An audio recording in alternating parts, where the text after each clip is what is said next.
hearing, the Act says people must be sworn in, and that anyone who wants to speak during that session must be sworn in.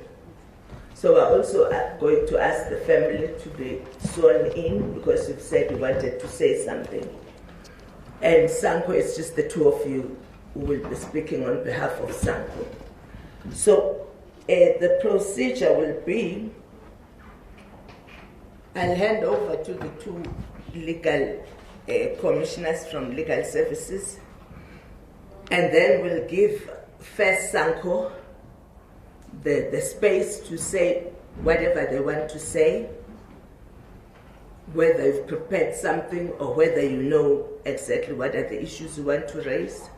And then we'll follow up with questions of clarity, questions of getting deeper into the issues raised. And when we're done with Sanccol, we'll then hand over to the family, for the family to raise their issues. May I hand over to you? I just need to find out from the members that are here, what would you prefer? Those that want an oath, that want to swear before God, I think we'll do you first, and then the solemn affirmation we do second. Who would like to do the oath? So help me God. So help me God. So help me God, or the affirmation. It's according to you. Okay, do you want to do the solemn affirmation? No. The oath. Okay, fine. Okay. If we can all stand, please. Okay. Can you explain? This is, you have two types of procedures you can follow. It's either the solemn affirmation or it's the oath. The oath is before God. The solemn affirmation is before your own conscience, as long as it's binding on your conscience. Which would you prefer? Both. No, we just do one. The oath. Okay, so we'll do the oath. Okay, everybody can just stand, please, and raise your right hand. And if you could please repeat after me. I, your name. Do hereby swear. To tell the truth. The whole truth. And nothing but the truth. So help me God. Thank you very much. Thank you. As I said, we'll start with Sanccol, so that you can formally and officially raise your issues, the issues that you have pertaining to the incident on the 28th, but also pertaining to the church as the ECG church. And then we'll take it from there. I'll hand over to you, Chairperson. Thank you very much, Chair, and your committee. I just want to thank this opportunity to thank you once more and give a little background to the entire country what Sanccol is. Sanccol is a South African national civic organization that represents the community at heart, irrespective of your political affiliation. It's not a political structure. It deals with bread and butter issues. It addresses the area of concern where you had our community. Sanccol was established somewhere in 1980. Our role and responsibility to make sure that we deal directly with issues that affect community. Your high rent, your transportation services, your electricity service delivery in the main. You mentioned it. So I don't want to go into detail. I just want to give a summary to say what Sanccol represents. Because some people, they are just misunderstand what is the role of Sanccol, think Sanccol is a political organization. So we want to put that perspective very clear, Chair, to say where we are sitting, when community have concern or raise issues that they want us as Sanccol to address, who are the first people on the ground. I think apparently myself as the chairperson of Sanccol in Greater Tshwane, not as a new member, but as a chairperson of Sanccol in Greater Tshwane. We, with the community that I led, we have our program, and one of our fundamental program is to deal with the issue of churches. As if you can remember, Chairperson, last year immediately, 3 weeks in our office, we issued a statement that we want to visit all churches around the area of Tshwane, as is our jurisdiction, on the basis that we were very much worried in terms of these churches believe where our people have been drinking substances that are not drinkable. We talk about your doom, people eating rats, people drinking petrol, and to say they believe that that substance can heal them. And we said as Sanccol, this is a worrisome. And as Sanccol, if we don't stand up and protect our poor community, our vulnerable community, no one can come into that space. Accidentally, Chair, when we were still in the program, I think when we were on holidays, that triggered the issue of Shepherd Bushiri. And the issue of Shepherd Bushiri was triggered in a way that there were some casualties inside it, where one of our loved community members lost their life in the stampede. And we said, Chair, people must not misquote us. People must not take this matter as a political battle. We don't have interest with any political party. We are very clear to say we are the alliance of the ANC, it's a fact. But on this one, we are very careful to say politics must not be the agenda of the day. The life of our people comes first. If these people that have died, whether they are DA member, ANC member, or EFF, it's our concern. We have to stand up, irrespective of their political affiliation. And Chairperson, we were very much disturbed by the incident that happened on the 28th of December 2018 at Pretoria Showground. And on that incident, Chair, I was called when I was on holidays by my secretary next to me to say there is an outcry in Ward 58 where the incident has occurred. And the people, community are at outcry, doing, and I hit the ground running without any hesitation. I have to cut my holidays and come back and to understand what are the issues. When the secretary was still briefing me, I realized that the tires were burning, community were getting out of control. And as a leader, I occupied the space before the secretary can be able to outline the processes. I jump into the scene and make sure that we manage the process not to get out of control. It was just a peaceful demonstration where we want our community to say, you don't going to ban anything pertaining the church. We are not going to tamper with any building inside because this is our property. Doesn't tamper with any building inside because this is our property. Doesn't belong to church. And for that matter, the demonstration was peaceful, whereby it was just a burning of tires to just draw the attention. And on that day, Chair, we were very much humbled to manage our community for the past 4 days demonstrating with the police. But the only worrying factor was on the 5th, if I'm not, it was not the 6th day subject to correction, where police came and just shoot our community members with rubber bullets.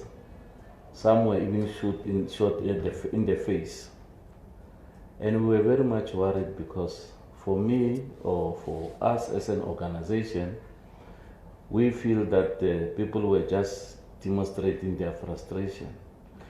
And on the first day, I immediately contact with the advocate of the church, Advocate Terence Baloyi, just to request him, as we get the contact from somebody else, to say, are you representing the church? He agreed, say, will you kindly come over so we can see how best can we resolve this matter? Unfortunately, by that time, he was in Limpopo. One of his family, I think he was buried, one of his brother, or I'm not sure, but that was the matter, to say he's just caught up in the family funeral. But what I wanted to raise, Chair, we as Sanccol, we approached the city. The Chief of Police, Chief Director, Ms. Nkomo, and we request an urgent meeting, and that meeting take place. One of the fundamental issue on the meeting, we said, as Sanccol, we require, one, the issue of compliance. Two, we request the issue of the contract between the city and the church. Three, to question their bylaws, as the people that are concerned community were issuing some serious concern and complaint to say, when there is this church service, since the church started there, their children cannot study because of the high volume of the sound system in the church. The people who are coming to the church there, who sleeping outside next to the gate. Crime has been going high since the church is there. Health standards have been compromised. People have no area to help themselves. They are just helping themselves on the street, washing on the street, sleeping on the street. That was the concern that we get from the communities. And that area is stinky. It's no more area that, because of their affected communities, they are next to it. Even in terms of the crime, these guys of Nyaope taking advantage of robbing people that are passing there, neighbors who go into the shops and all that stuff. And the city where the meeting was attended by the MMC called Saki from the DA, we agreed that we will meet on the second meeting, where in that meeting they will be able to get that information that we have been requested. Unfortunately, the second meeting was arranged, but facilitated by the Office of the Mayor, Solim Siman, and I advised the Chief of Police, Traffic Police, to say it seems as if there are two meetings. The Office of the Mayor is convening, and you are convening at 10, they are convening at 1, if I'm not mistaken. And I advised them to make a joint meeting, because it will be baseless for have two meetings on one matter. And in that meeting, we agreed that we'll meet in the mayor's office at 1 o'clock, together with the police, Department of Social Development, and the Bishop of South African Independent Council of Churches, Ntate Shoba. And that meeting took place in the mayor's boardroom, where it seems as if the matter is something that is new. However, from our position, we were of the view that the city of Tshwane will bring all documentation that we have requested. But it seems as if we were starting things afresh. Where the mayor says, and I raised this to say, Mayor, as the citizen number one of Tshwane, you must take the blame. Because this matter have happened in your area of jurisdiction, right in your backyard. You fail to convene Sanccol, you fail to convene the church, you fail to convene everybody. And this meeting was initiated by Sanccol pressurizing the police to say, police, you are arresting our people. But the perpetrator are not being arrested, the church. You do the investigation, you arrest innocent people who are demonstrating harmless, not risk to the community. And the police, General Mtombe, insists that that meeting take place, I'm sorry.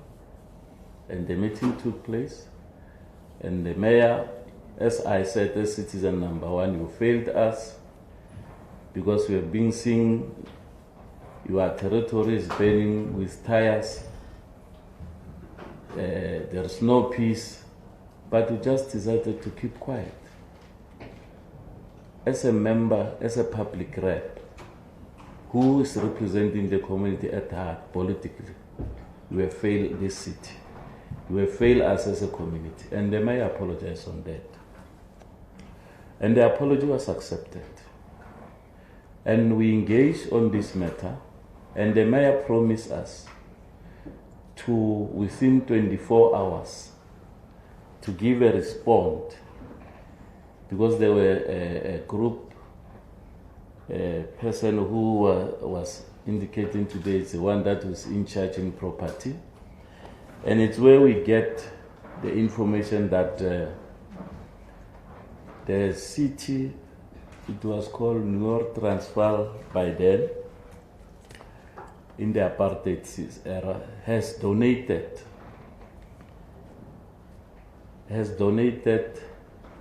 showground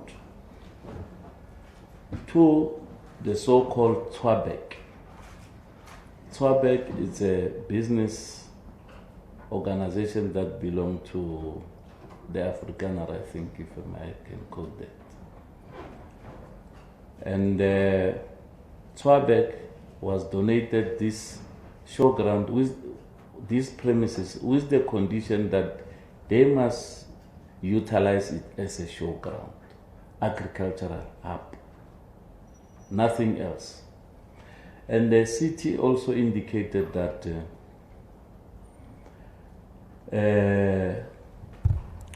these details, because they don't have more details, they will get this from Twabek, so they can come back to us in terms of the contractual obligation, as they indicated that they also fight this battle at the court with Twabek to get this. As our community have mandated us to say, particularly young people, we need this facility to be utilized by the young people as it was utilized for sports and other facilities. Come your November, September, somewhere there, it was held a showground. It was making a spin-off and people were enjoying that. So can you, Sanccol, demand our facility back, as this is a public facility? That's where the mayor promised to come back to Sanccol in 24 hours. But subsequent to that, instead of getting the report from the mayor of Tshwane, we get just the media statement that the church was non-compliant. We make a follow-up with them, we request the minutes of the meeting that we held with them. Up to today, nothing come forward. And We were surprised as well by the other document that were issued by the ANC Youth League to say the church is complying. And in the complaint of the church, that certificate was dated the 31st of December, whereas the incident was happened on the 28th. And from where we are sitting, we said that doesn't give any logic between the 28th of the stampede and the 31 of the complaint. We suspect that there is corrupt activity that is happening within the city. Maybe there are officials that are conniving with the ANC Youth League to protect the church unnecessarily. As when I raised this matter, I said we need to distance and or isolate this matter from politics. Where the ANC Youth League issued a statement to say the church is not going anywhere, whereas the issue of the demand of the church was issued by the Sanccol. Via the community mandate to church, the church need to be closed and the pastor must be driven back out of the country to Malawi. That was the mandate of the community.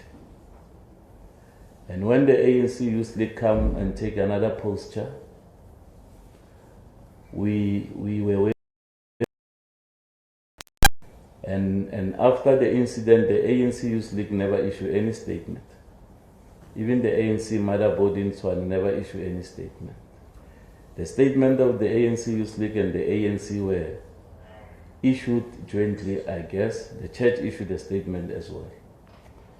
And as Sanccol, we ask ourselves to say, what's happening here?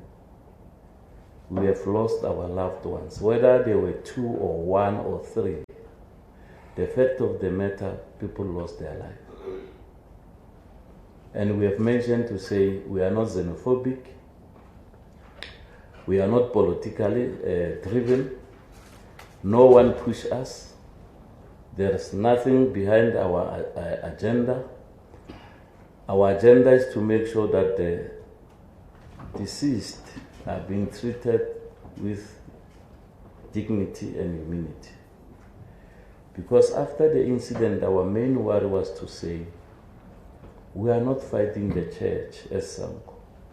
We are fighting the manner in which the deceased were removed from the scene of crime. We are saying the church has tampered with the scene of crime. And therefore the church needs to be prosecuted. And justice must take its course. Because people were just speaking from all the angles, criticizing our stand. And I think the commission today must say, Sanccol, we are very grateful on the impact that we have demonstrated.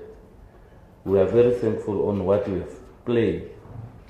Today as a commission, we've got the work to do. Simply because of when we approached the family, I even nearly cried tears. In a way, I was briefed.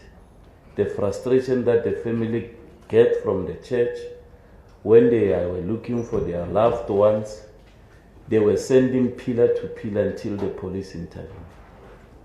I asked myself to say, if the church comply due to the ANC Youth League documentation, what makes them to remove the dead bodies? Because in terms of the health standard, if you have been go through the jog system of the city, you know what to do. The police must need to be there, emergency people need to be there, security need to be there, everybody need to be there, all stakeholders. And your safety rep or officer must be there in case of emergency. Because when there is a stampede, according to the capacity of the church, whether the church is taking, I'm told it's 60,000 to 70,000, there must be an exit emergency.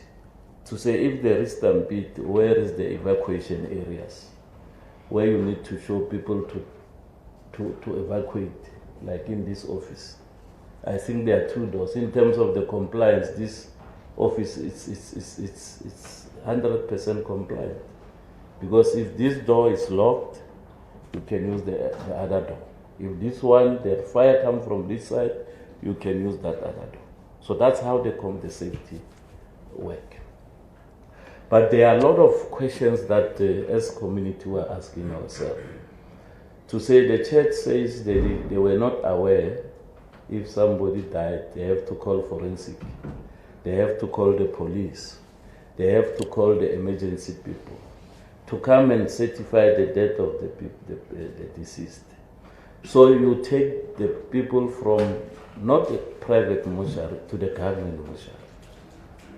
We were not there, but what we got, I'm not sure, it's an allegation where one of the pastors of the church owned the mortuary in Atteridgeville, where the deceased were transported to that private mortuary with non-compliance. We were still waiting for the police to take us to that mortuary and do the investigation and check with people who can understand the technical compliance in terms of that morgue, whether it's compliant or not.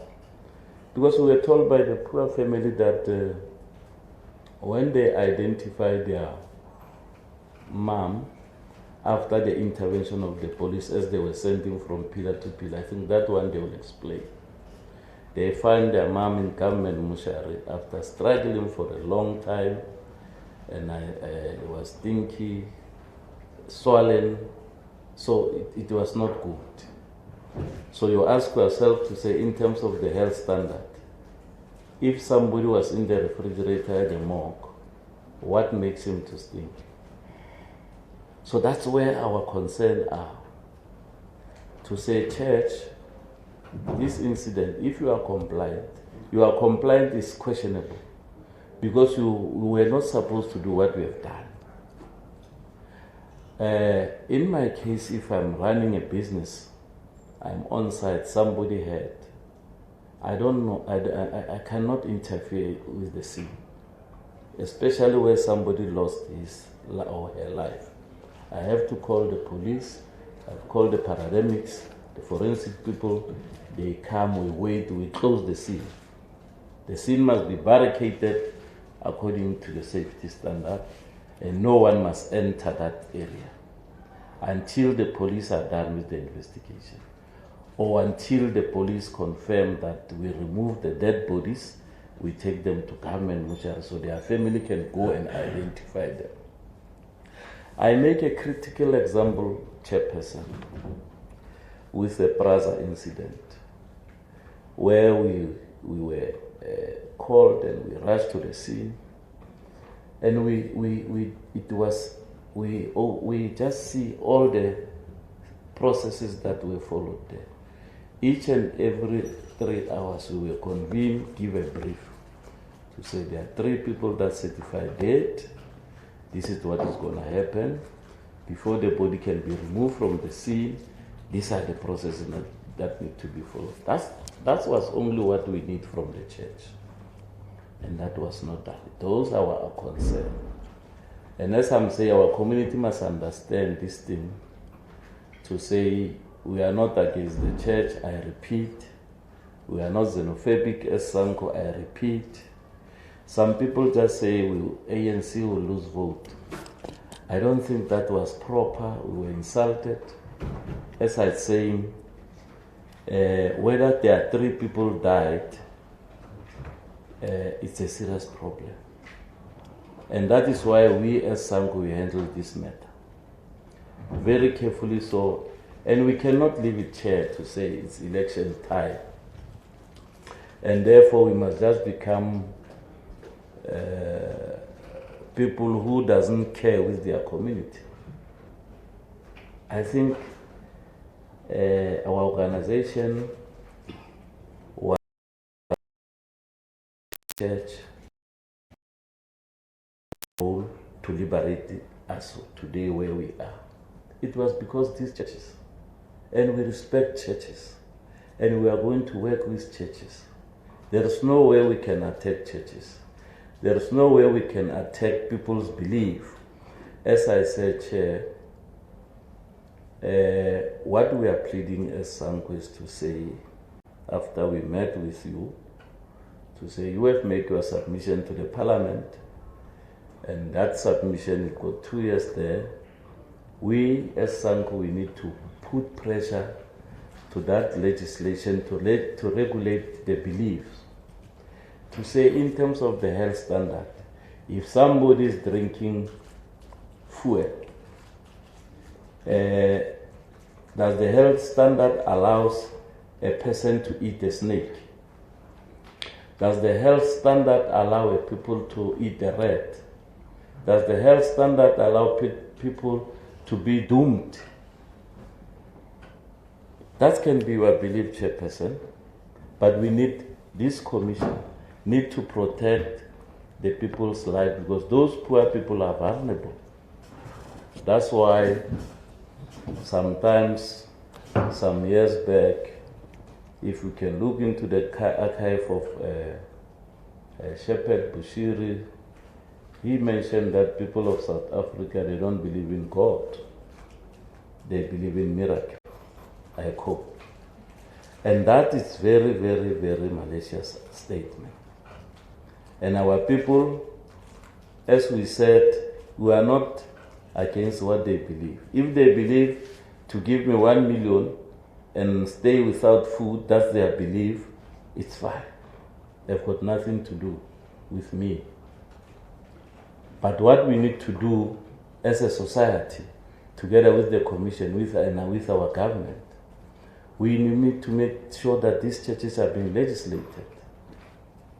The bylaws must be implemented. You find in Swahili there's this church, there's this church, there's this church, up to close to 9 churches along one street. And these churches are foreign national churches. That's why we were saying, why can't they do miracles where they stay? If they don't, they can do miracles, they can do beliefs, why can't they do it where they are staying? But you may come chair and say the Constitution allows them to do whatever that they are doing, but our country legislation and the Constitution need to be amended. It cannot happen as if this is a banana republic. Malawian people are our brothers and sisters. Nigerians guys are our brothers and sisters. We are all Africans. But we will look at these nasty things. They have been done by these foreign churches. Why? Ask yourself that question. There is the incident that has happened now some months back. The guy called Umutoso. Child being abused. And we said, no, there's nothing wrong. Because of this church had not been legislated, they need to be licensed so that if they find themselves crossing the line, they need to be, their license must be withdrawn with immediate effect. But all these churches, they are doing as they wish. Not only Shepherd Bushiri's church. I can give a critical example. We've got churches here, we've got Catholic Church, we've got Zion Christian Church, we've got Sanccol Christian Church, we've got, you name them, Catholic Church, you name them. But we never see such miracles. We never see such behavior. And others, they can hold or help their congregation with more than plus minus 3 million at the go. 3 million congregations.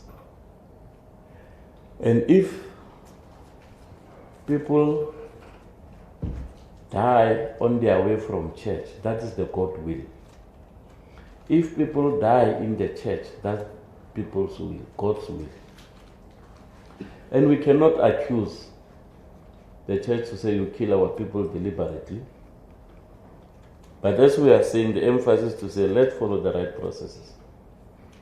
I think if Shepherd Bushiri's people have followed the right processes, we won't be here we are today. So this is a wake-up call. And this is a submission, Chairperson, that we are submitting as Sanccol to say, let the Parliament there wake up and process and make sure this legislation has been passed. We must not get under pressure after incident happen. Our government must make sure that the people of this country, they've got their interest at heart and make sure that they are being legislated. You cannot legislate a shabi, kuruh, a bar, but you are unable to legislate a church. That is it's wrong, Professor. I think that cannot happen. We've got MPLs that are being deployed by the community there to make sure that things are happening. So, our submission with the mandate that we were given by our community and other stakeholders at large was let the church be closed until the investigation is done.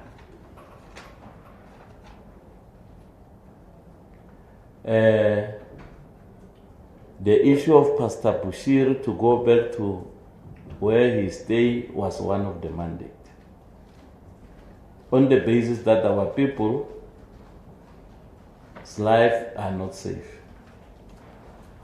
But we will follow, Chair, all the procedures and processes as we have now engaging with you, and we will request that I'm told that there will be Johannesburg presentation. I'm not sure the commission's role in terms of the Johannesburg to come to this commission. What is the agenda? What is the rationale behind that? The church, together with the city of Johannesburg, if they've got the land, I think that is their issue to sort them out. Those are technical issues in terms of rezoning and all that stuff. I don't think it's relevant for this commission.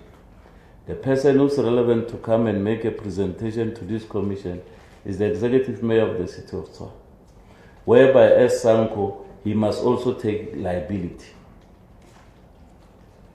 To say after he present, as we were still waiting for the report, we said the city of Tshwane must also take responsibility for our people. It cannot be the church alone. And we further say, Chairperson,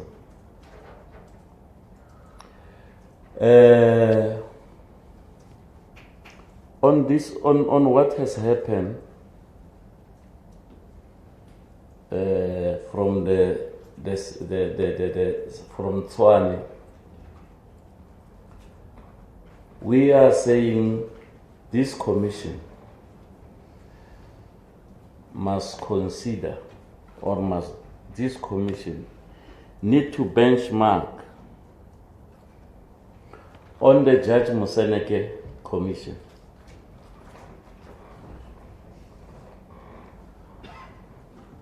Regarding Esidimeni,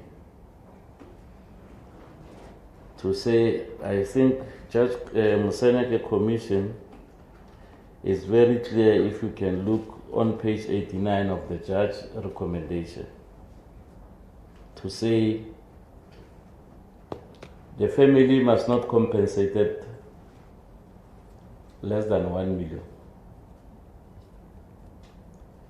That will be our benchmark, Chairperson. Sanccol is making that submission that when this commission, we are not dictating to what this commission do, but we are saying the Judge Moseneke Commission is the one that we can benchmark with. Because our agenda and the understanding is also to arrive where we are today. I think, and we have achieved successfully so. without any harm to any person. We managed to drive this process to where we are today as civic organization. And we really applaud your work, Chair. And we hope and believe that at the end of the day, both families must be compensated using that benchmark of Judge Moseneke when you go on page 89. So that the city must also be part. And I think, Chairperson, that area where the church is being practiced, as I alluded earlier on to say, showground. And if it's a showground, it's meant for everybody to do whatever. But it's not rezoning for the church. And when we are raising this alarm and saying, let all the bylaws of the municipality be implemented, be enforced, we are including the very same premises to say it cannot be practiced as a church. If there is an area in Johannesburg, let the church wait for that process to unfold so that they can go and practice there in Johannesburg. That's why I'm saying by the time when we are very angry with our community and not getting joy from the church, we're saying Sanccol is rooted almost all the provinces. You go to Johannesburg, you'll get Sanccol branch, Sanccol region there. You go to Sidibe, you get Sanccol. You go to Northern Cape, you'll get Sanccol. You get to Limpopo, you'll get Sanccol. And if we declare this as a national disaster as Sanccol, to say, we don't want the Church of Shepherd Bushiri in our country, that can happen. But we don't want to see ourselves being hard people. We don't want to see ourselves as arrogant people. And we are not people who like anarchy. We are not. But where I'm sitting, I'm very much happy, Chairperson, to say, as Sanccol, this is a national call. In actual fact, it's a global matter. Because we believe from here we need to work with these churches and make sure that they do the right thing. We are being approached by different churches from different corners to sit down with us and as Sanccol, and that's what we appreciate. Even from Malawi, where Pastor Bushiri comes from. We will meet that formation of churches from Malawi. We will meet the Nigerian churches. Unapologetic. To say this is how we want you as churches to conduct yourself. If government cannot legislate you because our government, maybe their rules are very relaxed, they are not biting, we are the watchdog. We will make sure that everybody is not above the law. Everyone must be able to comply. Once everybody is compliant, Chair, whether you are a foreign national or whatever, that's none of our business. As long as compliance is there. But we still have the mandate from the community whereby to change that mandate, we need to go back and consult. And saying, our good people, are you saying Shepherd Bushiri must get out of the country? If they say yes, we will stick to that mandate. Are you saying the church must close with immediate effect as they've closed now? If they say yes, we'll follow that mandate. Because, as I said, this is not Banana Republic. If there are legal matters that the church need to take the route to the court or whatever, it's where we'll go, and the High Court are the one who will give us directive. And no one can undermine that directive. But we don't want to go there, Chairperson, as we met earlier on, and we agreed that we need to come with a solution. And the solution that the family will be happy because of, we are representing the family. However, we are not legal expert people. We are just a simple organization that puts the interest of the community first. And when we make a joint statement, as promised earlier on, we'll make a joint statement on the basis that we agree. we all agree as a collective to say how these families are going to be compensated. That's our interest. And we are able to convince and talk to our people because we are leaders. We will sometimes advise them to say, in terms of the law, this is the process that we need to be followed. So it becomes exemplary to everyone within the citizen of this South Africa. Because, Chairperson, I'm very much worried, as I've said, as Sanccol, we still have a lot of work to do, particularly our constitution, particularly our laws, our legislation. There are a lot of gaps that we need to be closed. In other countries, when you go there, if you don't speak, if you cannot speak their language, they cannot even give you a permit, because you don't know their language. So we need to get experts as Sanccol to work on this legislation to make sure how do we treat our black brothers and sisters. Because you look at this high rate of crime, you look at this trafficking of drugs, this trafficking of people, they are doing by these people that are coming from outside. Our country today is taking another shape simply because our laws got loopholes. You go to Sunnyside, they are all foreign nationals people. You go to Pretoria West, they are all these foreign national people. They've occupied government premises. They are renting them. Where are we putting this society? So it's where we must start working together and saying, how do we make sure that we clean this country? Tomorrow, we will find ourselves, as we'll say, the population of South Africa is maybe 12 million or 20 million. We find that 80% are foreign people. And they will overtake this country at the end of the day if we are not careful. There is a certain clip that was addressed by the minister last time. It's so painful to say, beloved country. We cry for our country. Because people come from outside and they are dictating terms on us. When you visit African countries, even at their airport, Chairperson,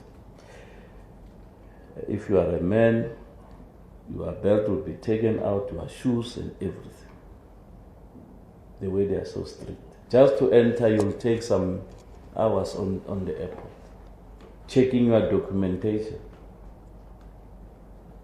But here in South Africa, when you come back, you come with these people, they've got free access of entrance. They get out, they get in. We are making to this commission to say, we want your working relationship, Chair. We want to work with you and other stakeholders that can assist our country to be protected. And the priority to be given to our citizens of this country.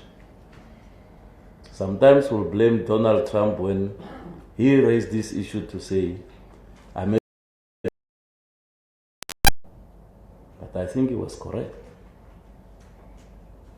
So if our own people currently today, they don't have a place to sleep, foreign nationals have overtaken our area of residence. You go to the RDP there, all these people find themselves how they get the permit. It's a challenge.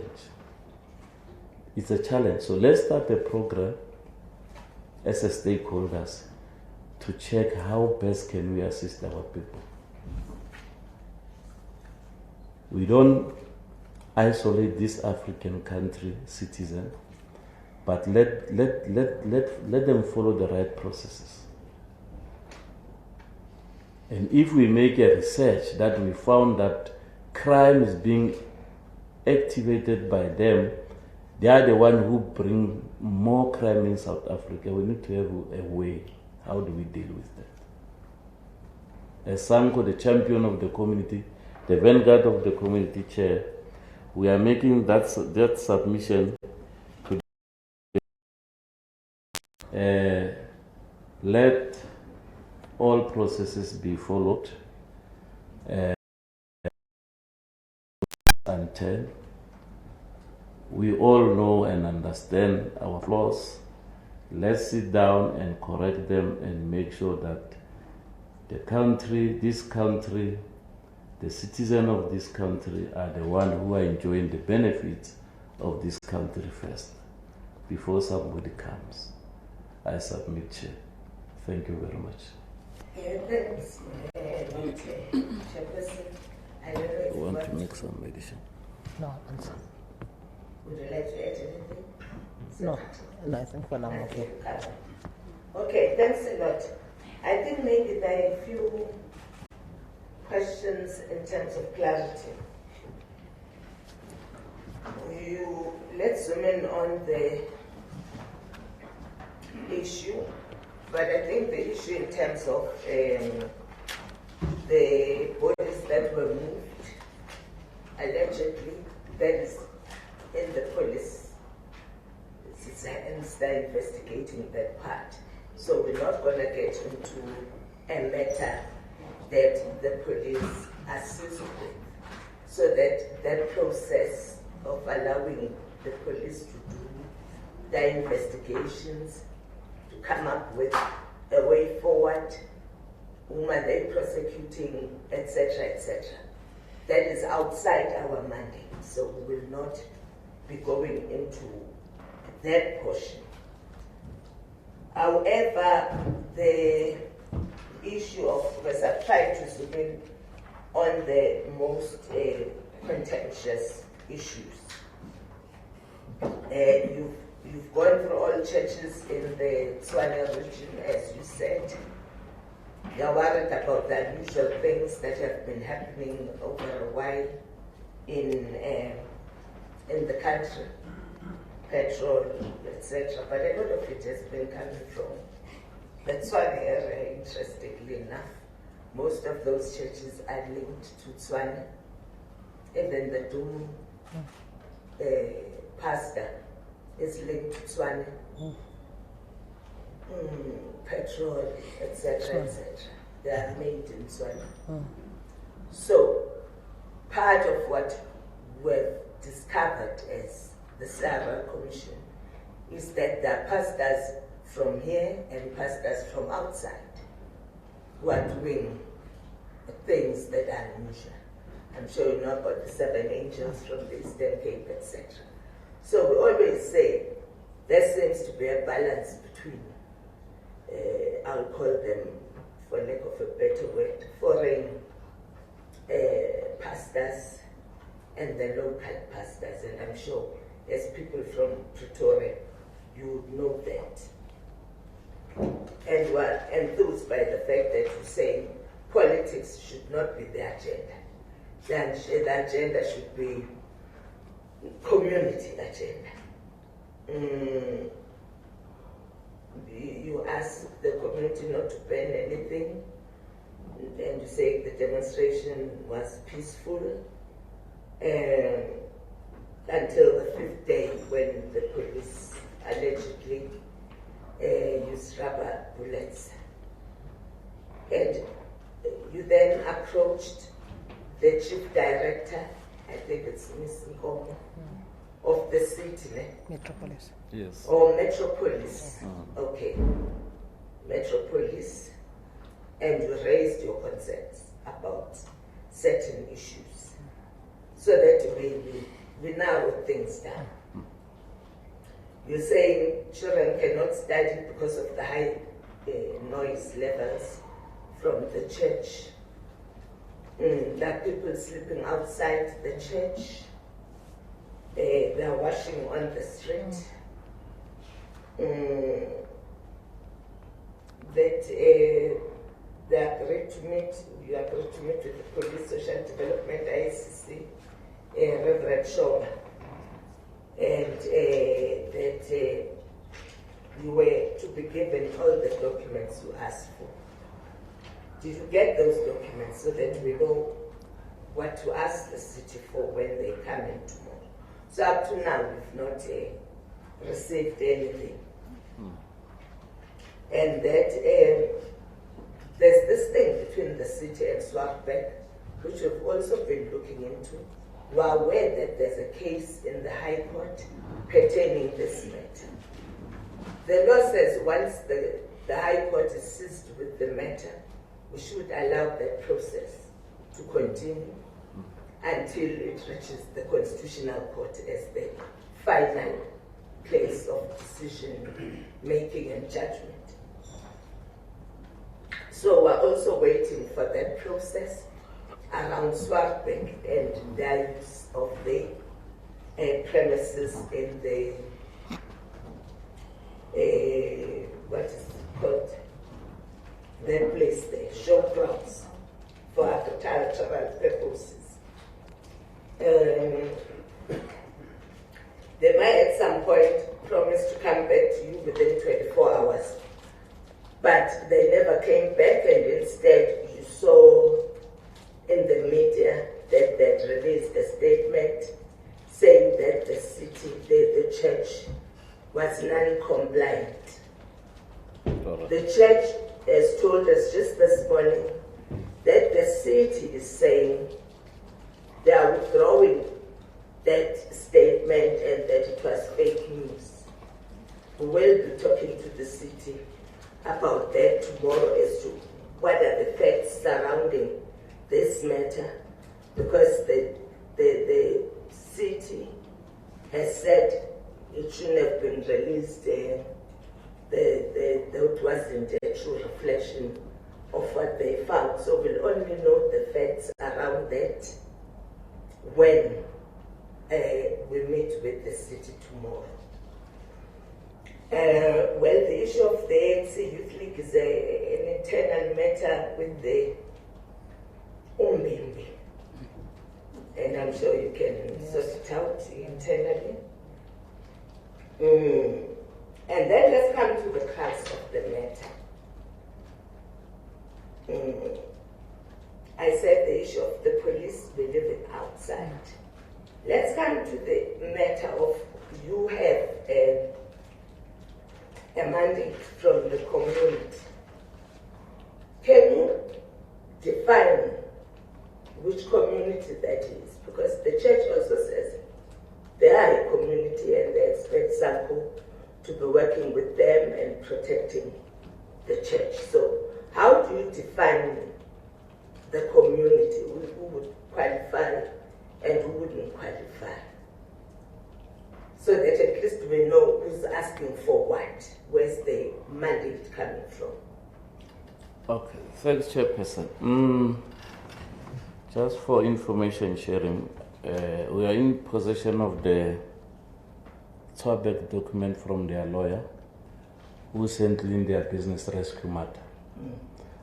I was just emailed them now currently, but I cannot open because of the legality. But I think our Sanccol will get more details as I've spoken to their legal practitioner regarding the business rescue, and they've sent them the details.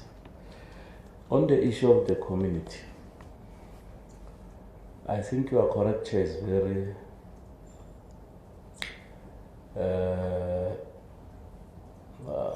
for a lack of better way, it's very tricky.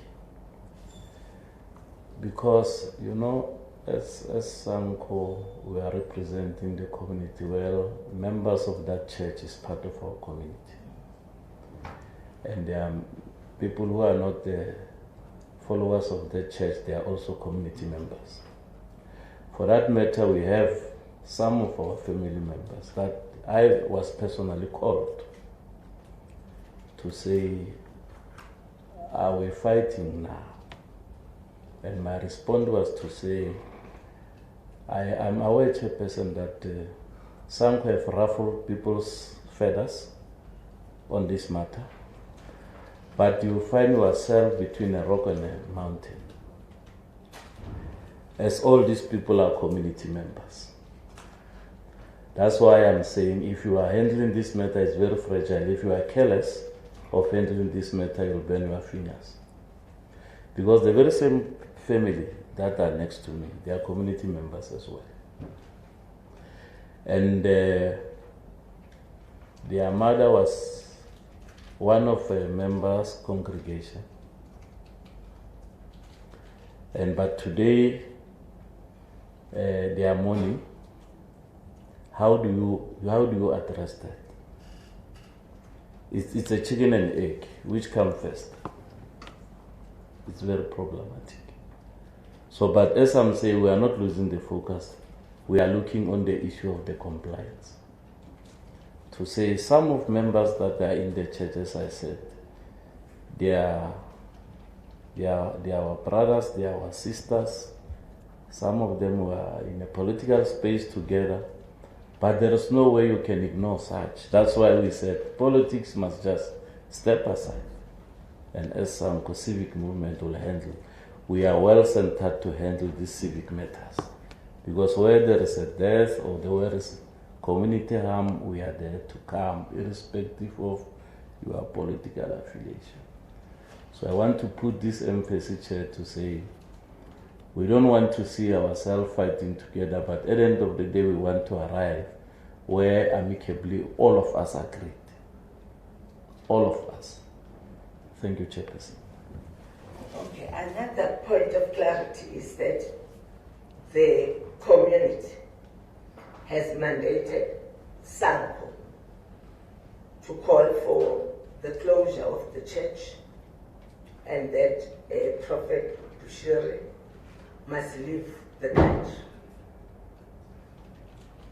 Another issue you raised is the issue of laws, which you raised yourself, that there must be legislation to deal with these things.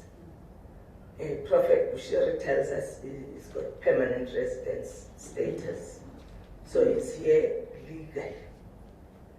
Once you have permanent resident status, as it says, you are a permanent resident. If he needs to be moved legally, constitutionally, there needs to be a process. Not that he can just tomorrow be moved. Home Affairs, I think that the only people mandated to say, you've overstayed your welcome, leave. It's also the courts that can say, you've committed this crime, we're deporting you. So there can't be any other process that is outside the rule of law and the Constitution that allows for people to be moved. Because anything else will be moving people illegally. And then, of course, the law must then take its course if anything illegal happens, because we're a country of laws. So we need to be guided by laws. Hence, the CRL Commission has been calling for legislation to monitor the churches and other religious settings outside just church, but also any religion, any place of worship, and any religious practitioner. We're still on that course. We want to remain on that course. We will be extending an invitation to Sanccol. There's a meeting on the 13th of February at Rhema Church to discuss the issue of regulation and the fact that churches need to be regulated. And would love for Sanccol to bring in the issues from communities, because there'll be a variety of religious practitioners. Some are for the regulation, others are against the regulation, so that they can hear your voice as representing the community in terms of the regulation. So the issue of closing the church must also be linked to what is the city saying about compliance. As I said, the city said that was fake news. They never said the church was non-compliant. We will be asking the city tomorrow as to what did they do when all of us were at home watching on national television, allegedly that they were saying the church is non-compliant. So what did they do to correct all of us? Because this news has been out there for quite a while now, I'm sure 2 weeks, 3 weeks or something like that. And if they are now allegedly saying that wasn't a true reflection, then there's a problem there. Because then Sanccol has been moving ahead, informing the community that the church was non-compliant.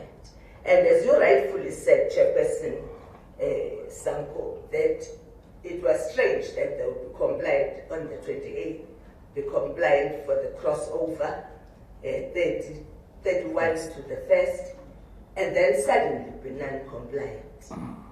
So we'd like to go through that with the city as to were they compliant or were they not compliant. If they were not compliant, what needed to change? Because the news said that 30 days to correct whatever non-compliance, then they'll be compliant. So what are the critical matters that they have to attend to?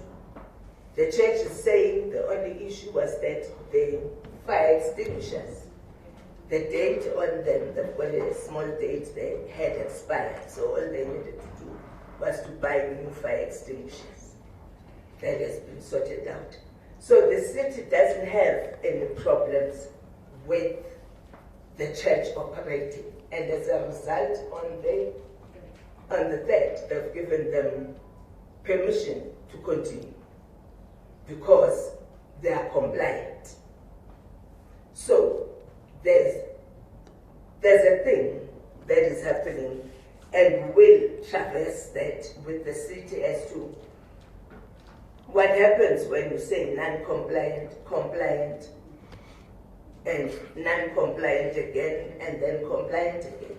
So the church intends to legally operate from the 3rd of February because the city is saying they are fully compliant.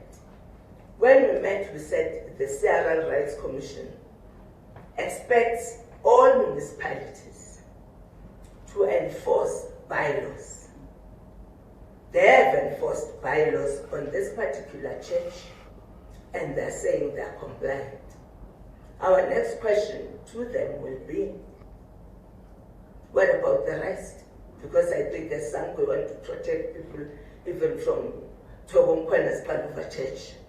You want them to be safe. So our issue with the city is, let's see the extension cover everyone so that all people are safe. But part of what we'll be doing as the Civil Rights Commission is to talk to SABC, to talk to other metros. That's why we're also meeting with the city of Joburg tomorrow, because we're starting that process of compliance within the religious sector. But it's the city that will tell us who's compliant and who's not compliant. So at this point, they're saying the church is fully compliant, and legally speaking, there is nothing stopping the church from operating. And anyone who stops the church from operating will be in violation of the rule of law. And in this country, when we are in violation of the rule of law, we expect the police to do what the police need to do, because we are a country of laws. And if we then go beyond the rule of law, then we'll be in trouble. That's why we've also invited the cities.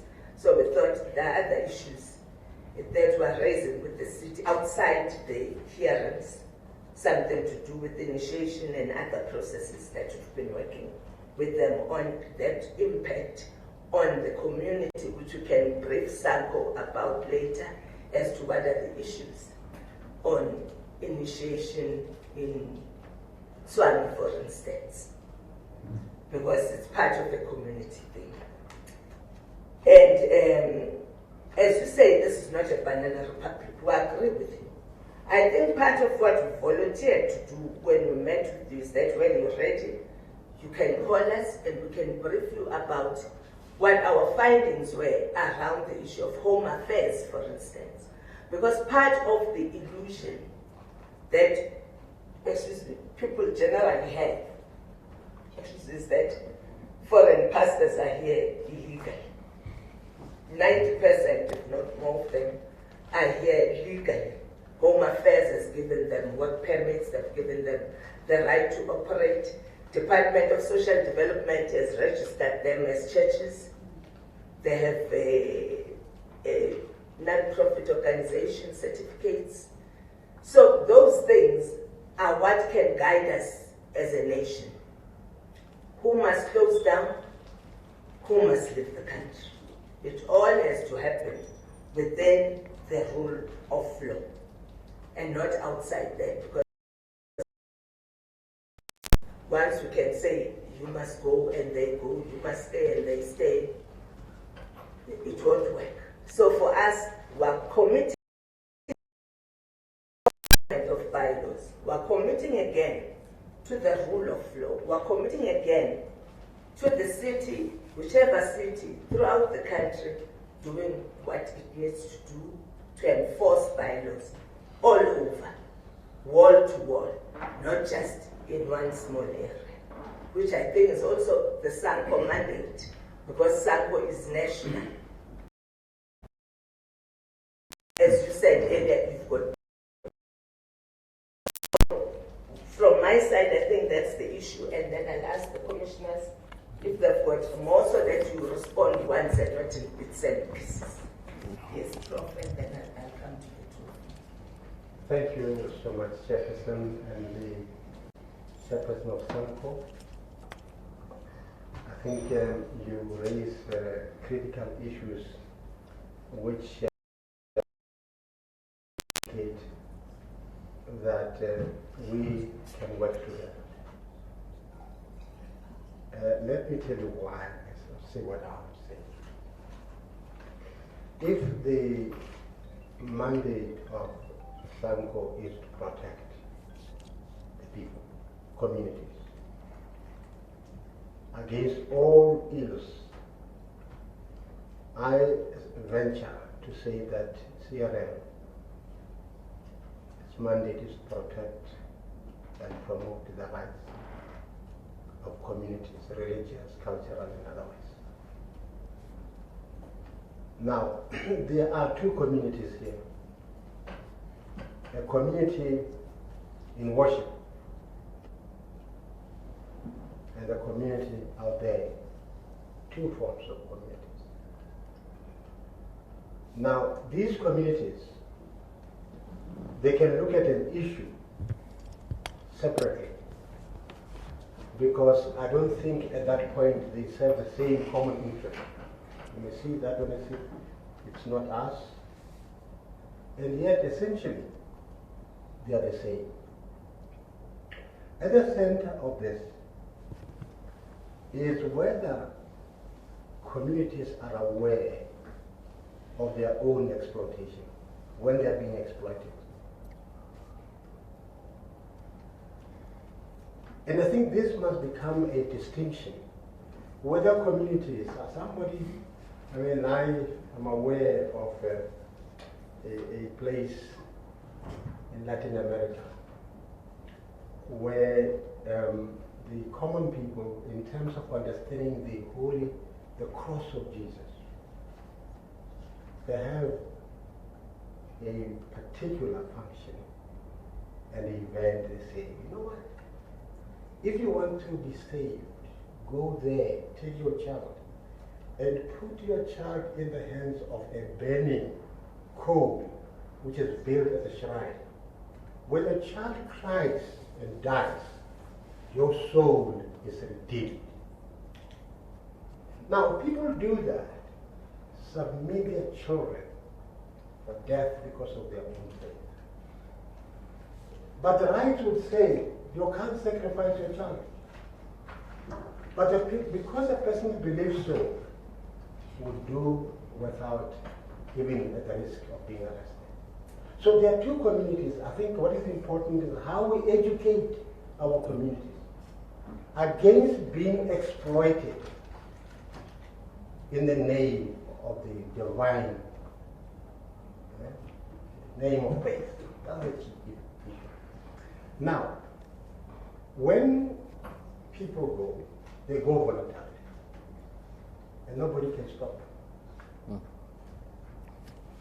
When they say we are a church and we are registered, there are particular compliance required of them.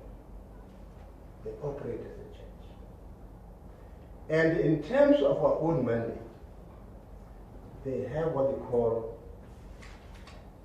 freedom of religion. Freedom of religion means you can believe that this water heals. You can pay 200 rand for this water. It may not heal you. Okay? You can believe that this ball pen has an exam. Okay? So, but that is protected. So the role of CRL is to say that the right of freedom of religion is accorded to those who are responsible. The only time when the freedom of religion comes to an end is when you violate human dignity. Okay? When you violate human dignity, then the intersection between the freedom of the religion and the freedom, the human dignity part, then you lose that. So as far as Bushiri's church is concerned, we have not found a proof of the violation of human dignity. This is an instance which has happened, which I think must be examined and find the cause why this happened. This morning we're busy with the issue of compliance, issues of marshalling, issues of planning and all of that. When you have so many people coming to your service, what do you do to protect them? That's a key issue. But the issue of the freedom of religion is what this constitution behoves all of us to respect.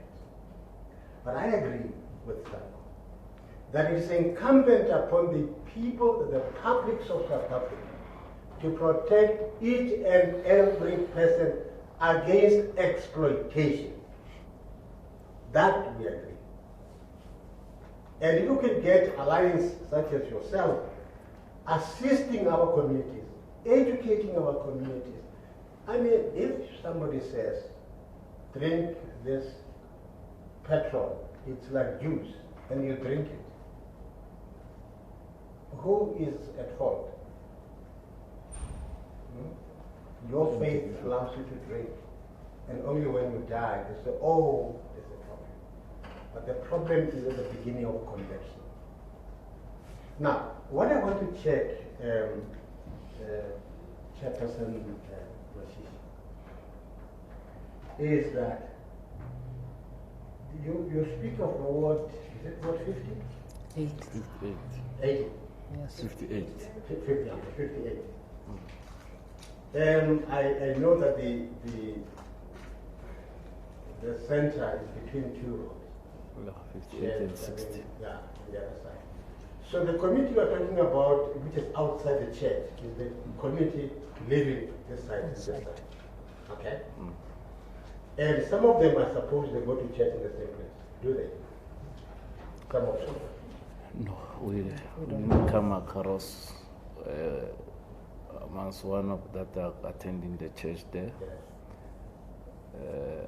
I can testify on the community that is living close to the church. A member that is living close to that church that is raising a serious concern. So the issue at hand is that you have got the community outside and the community inside. Definitely. So, and then what you have to do is whether you will be able to find a common ground between the two communities. Okay? Live side by side. And I think what we are trying to do here is to say, also, it allows the state to say, we'll lock this place. It is not possible to say, we can close it down. We don't have those powers. Okay? So what we are trying to check with you is that, what is the least you can accept? What is the least? There are two, both of them are your communities. I Yes. think Prophet Bushiri said it very clearly. We want to be protected by Sanccol. We are also members of Sanccol. Why is it that Sanccol is singling us out without protecting us, marginalizing us? We are his member. Right? So what is the list that for your part you would accept as a common denominator for side by side living living as in coexistence? So to speak. Thank you, Chairperson. I think and believe that they are both our members, the church and the community, as we articulated very clearly. I fully agree. But here, as I said, we need to reach a common ground. And there's area where people, when I'm angry, I can speak whatever that is in my mind. But when we sit down at this boardroom, we are all sober. And the reason for the discussion is simply to come with an amicable solution. As I said, if a person becomes angry, you cannot be angry forever. And that's what I have pleaded to the church to say, when you want to open, it must not be by surprise. That's one. We need to be a collective and saying, this is our consensus that we made. Church must assure us, one, the issue of noise. Two, the issue of sleeping outside, however it will be the role of the municipality. But the church, as the believer, they need to take care of their people and respect their dignity. So, three, how are they going to manage their stampede? In terms of the population, because of they've got more capacity, more than even that wall cannot accommodate those people. And we must be able to go back to the community and say, this is the roadmap that we are approaching. Because that's what I was arguing with the church rep in all the time, to say, you can't just go there and say Sanccol didn't close the church and therefore you are continuing with your services. There was some incident, you must be remorseful. There are people who want to take the spirit of their deceased there. That process needs to be respected. But it will be wrong for you, the church, to just say, no, that's my yearly program, I'm operating. And then when the church claims that they are Sanccol members, they must come to Sanccol and say, let's sit down and reach a common ground. Because the two communities are our communities. Others today, they are not even talk to ourselves because of this event.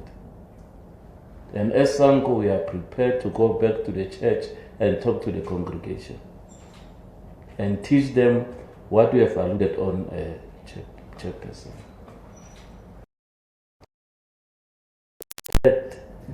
The belief of the people. Because if you believe that when you drink sunlight liquid, you will be healed, by the health standard, that's not correct. If that particular person dies, however, it's not a small child, it's a human being, he can reason, but you make him to believe that when he drinks sunlight liquid, he'll be cured. And that is not happening. When the police make what you call a post-mortem, they found that only the cause of death is because of the sunlight. Who's guilty then? So we must take it both to say, I'm not sure whether for the lack of better word, people are antagonizing people's mind, I don't know. But it's important for us, together with the commission and the community, to say, in our culture, we know that sunlight to liquid is something that it's a dishwasher. It's not meant for human being to drink. So it's where we need to come, because if we just leave it as it is, Chair, and say, let them drink sunlight liquid, is their will, because Shepherd Bushiri didn't go into their house and take them by force. We need to investigate beyond and what caused them to believe that. Can, as the country, be able to protect their belief? That's where your submission that is in Parliament come on board. So those are the issues of critical area that we want to check. As I'm saying, the church, you don't have the right to say you close the church.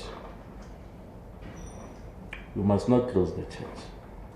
The city must close the church on the basis that it's not rezoned for church, that particular premises. The fact of the matter is that premises rezoned for the church. I think the church, they've got more than 5 years praying there.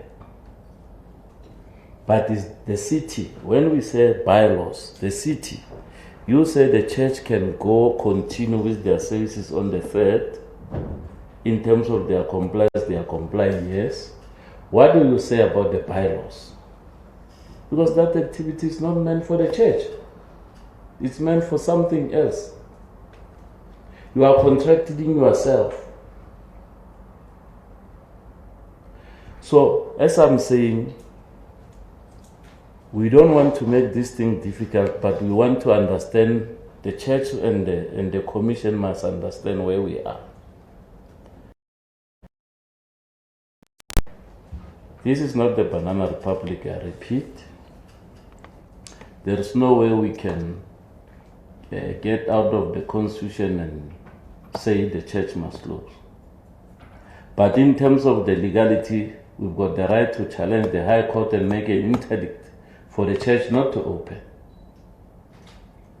on the basis that we've got reasons for why. That can happen. To apply for an urgent interdict, court order, as Sanccol. As I say, we understand where we are sitting. Technically, we don't have the knowledge of the law, the know-how, but with the layman understanding, that can be done and submitted to the court overnight, and tomorrow, on the 3rd, the church doesn't operate. So those are, because I think we've got my learned friend here, Advocate Baloy, Terence. Where is he? Yeah. So on those matters, we can utilize him as Sanccol to advise us. But as I'm saying, we are family here.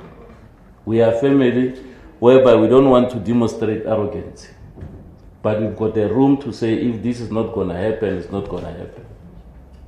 Unless the church come to us as Sanccol in our office and say, can we reach consensus? And we go back to the ground and talk to the community. The community that is in the church, they are willing for the church to go and continue. That is not their problem. The problem is this community that they are not the congregation followers. Our role is to convince them. But after we have deliberately discussed, that can be done. But if it's a matter of the compliance chair, we undermine that there are other route that we can follow. It will make this difficult. So, let me check the other matter for Pastor Bushiri's removal, as chairperson was asking. I'm saying that matter is not a problem if we follow the legal processes in terms of not violating any person's rights. Everything has its own way. You know, sometimes, chairperson, when people demonstrate on the ground, burning tires, it's just to draw their attention, because the boardroom is not come easy. You write letters, submission, or send them to Parliament, to send them to other portfolio committees to say, we've got an outcry. Can we come and sit down? So our politicians, maybe that is something that saying, when you send them a meeting request, that is not their culture to respond. They have to respond when there is a crisis, and that's a very weak area.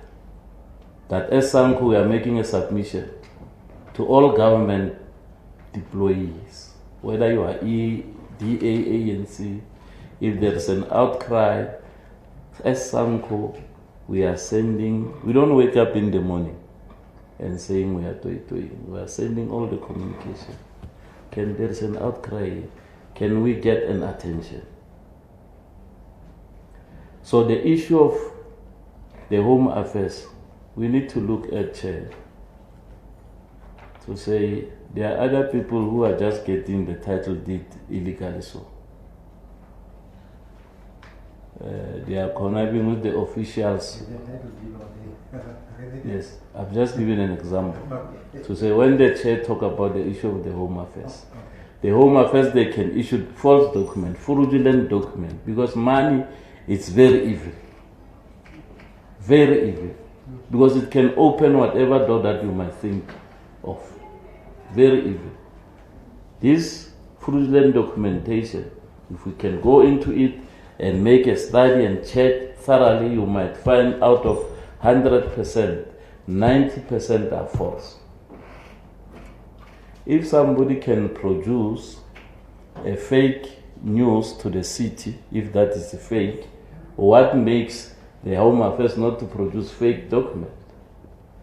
If the letter that was being displayed in the social media for the 31st, I hope the city says it's a fake document as well.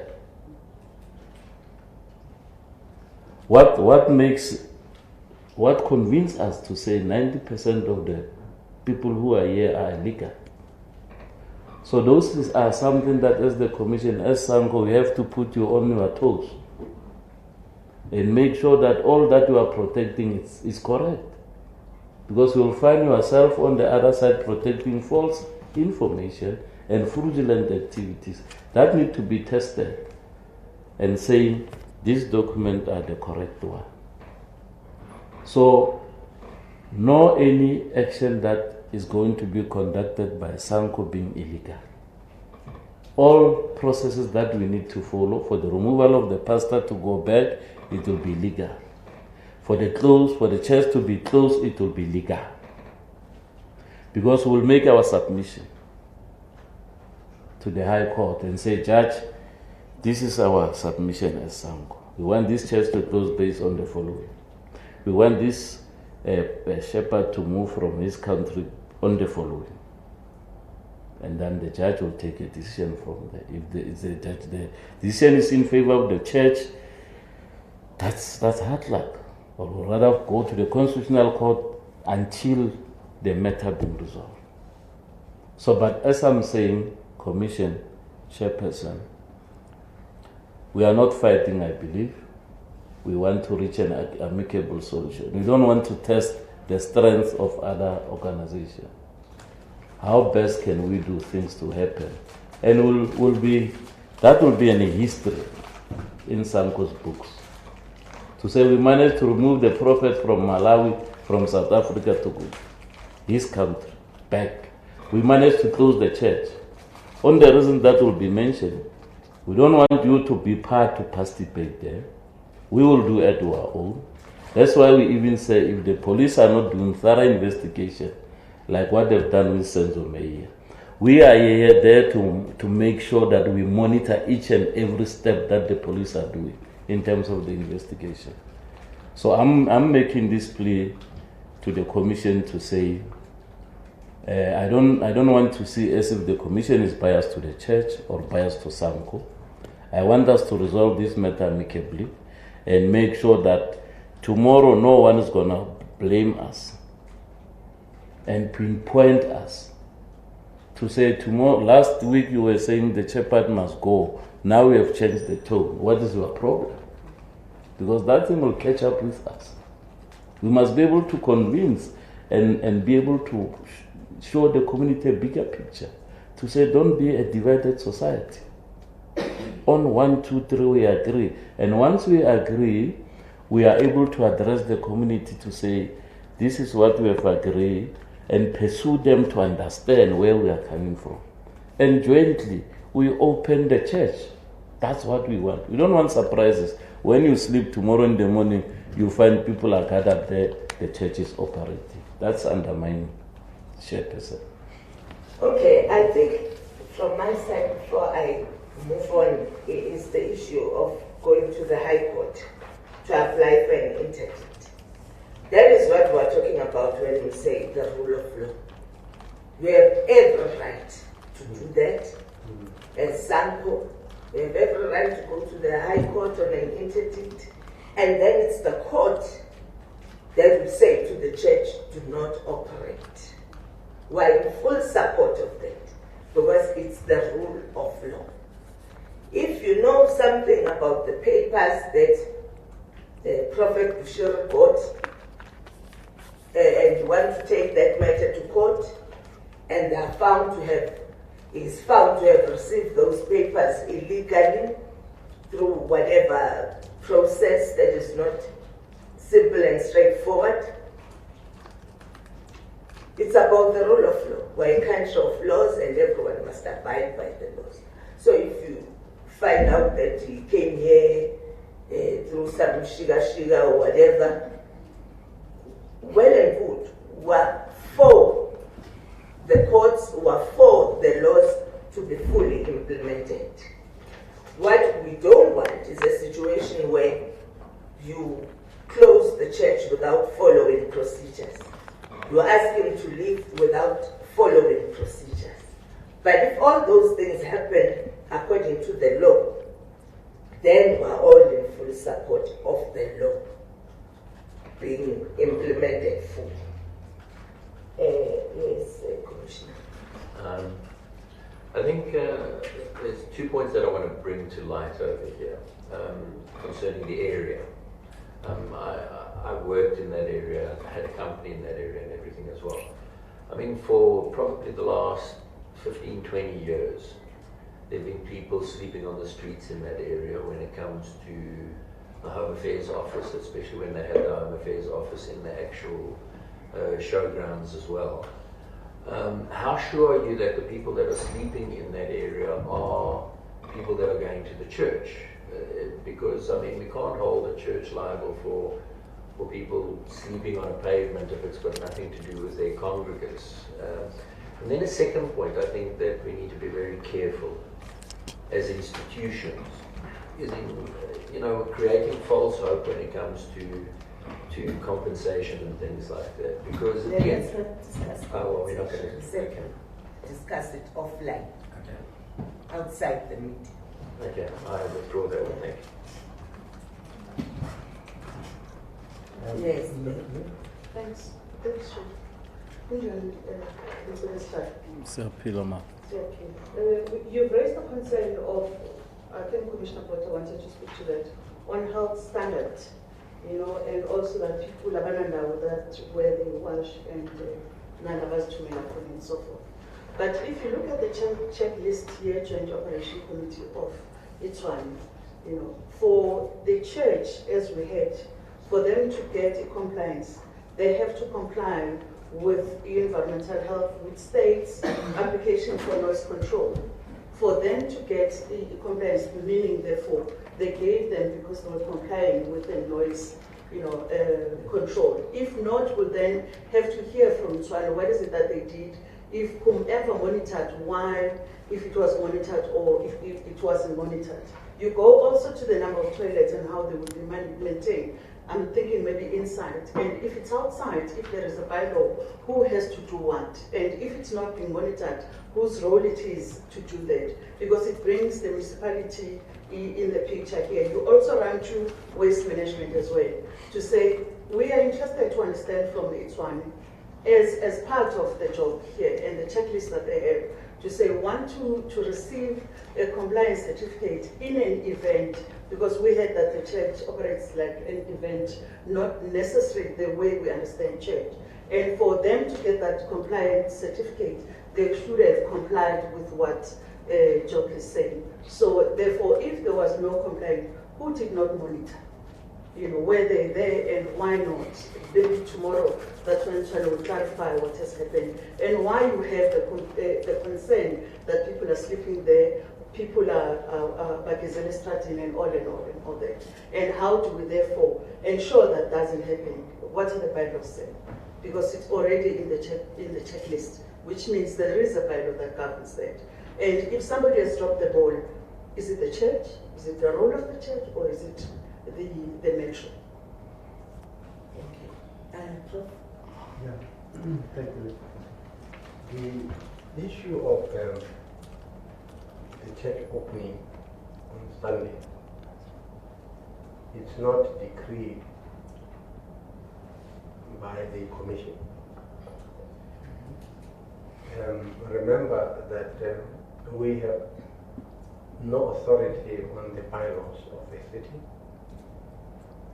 The city is responsible in applying its bylaws. And the city is responsible also for rezoning for specific purposes. It could well be that the fact that the church has used that place for 5 years, that constitutes rezoning in practice, not in theory, in practice. Because the rezoning implies you can only do function of a particular nature in this particular environment. But if you allow somebody to do it constantly, in practice, you're actually condoning that this place is rezoned. So I'm raising this point because it's very critical. So when you talk about sitting down and agreeing with the church, I raised this matter earlier on. I thought this conversation must create the necessary steps which would lead to that common. I said you have two communities. What it would take. You said about the things that we need to alert the Bushiri community about certain things, the spirituality of the people, the noise, and so forth and so forth. Those are the other things that, you know. Now, then after having mentioned this, you talk about interdict. Would interdict be served if these 5 points are not followed, or irrespective of these 5 points being followed, you will then go for an interdict? I just want to know that. These 5 points, if they concede on these 5 points, will that require any other thing more? Thank you. Yeah, no, let me start by you, Sandra Somqinislayo. On the matter of the interdict, it's whereby we don't agree on our shopping list. As I mentioned earlier on, to say we have got an alternative route. You know, when you are in the discussion, you don't agree, you declare dispute. And when you declare dispute, it's where the court interdict come on board. So it will be a fruitless exercise to declare dispute, whereas we didn't sit down and discuss. So currently this is just a short summary of the shopping list that I was mentioning to the commission. But there can be more that we want the church to meet prior to their opening. And as I said, if this is our understanding, when the community call and say, hey, we see trucks here, what's happening? It must be something that we reported to the community and other stakeholders to say, this is, we have come to this conclusion. Open, no one is surprised. We all own that decision. It cannot be the church and some, it says it's a collective decision between the two parties. So that's where I want to come in. Maybe Chairperson, before you proceed, this process, it's not about negotiation, this one. It's about gathering facts on which the decision of the commission must be made. The process of negotiation was the one that we entered into initially. That was what is called mediation. But we have moved to a different level now. Here it is the commission looking into the fact that you are putting, that Bushiri has put, that the city will be putting, on the basis of that report. So when you say the church and Sanccol meeting, that part has passed. You see, that part has passed. Even when you talk about other shopping lists, these are the facts which will be considered by the commission on its own to give a determination of the way forward. Okay. No, thanks. I think this process, honestly speaking, Chair, it was a process that we didn't expect. Because our last meeting on the mediation part, the understanding was to say we'll come again for the second bite, where the prophet will be part of the meeting. And out of that, it's where we'll reach a consensus. But something that surprised us was this commission. And as Sanccol, we were trying and ask ourselves to say, what is this commission for? What must we say in the commission? But from the school that we learned, we are flexible to acclimatize ourselves with any situation that arises. So we were currently asking, even my secretary and my committee was saying, what about this commission? Because we agreed jointly to say we come back and we'll sit down, discuss, we'll have a joint statement together, but now we were summoned to the commission. So that's where I'm a little bit lost. But I agree on what you say, Chair, to say, because we can see and we must understand the role of the commission, and if we feel that, because we don't want to compromise anyone here, and go outside then saying, we never give you a mandate to present us in the commission. So we will say on what we discussed, maybe the commission will continue and come back and have a preparatory document, the proper one that we can present before the commission. Because otherwise we'll be doing an injustice to this commission. Because whatever that the commission will recommend, it will inform by the facts, as you said. Because I cannot, in this commission chairperson, say, these are my facts, and tomorrow I come and say, no, the other ones are not ready. So it must be a full preparation and presentation of the commission. Because as you alluded and earlier on to say, the negotiation stage has passed. And we were not in a collapse. That's where we are. Thank you. I think the issues, because we're nearing closure, then we'll hand over to the family. The issue is the city of Tshwane has given all the green lights to the church to resume on Sunday.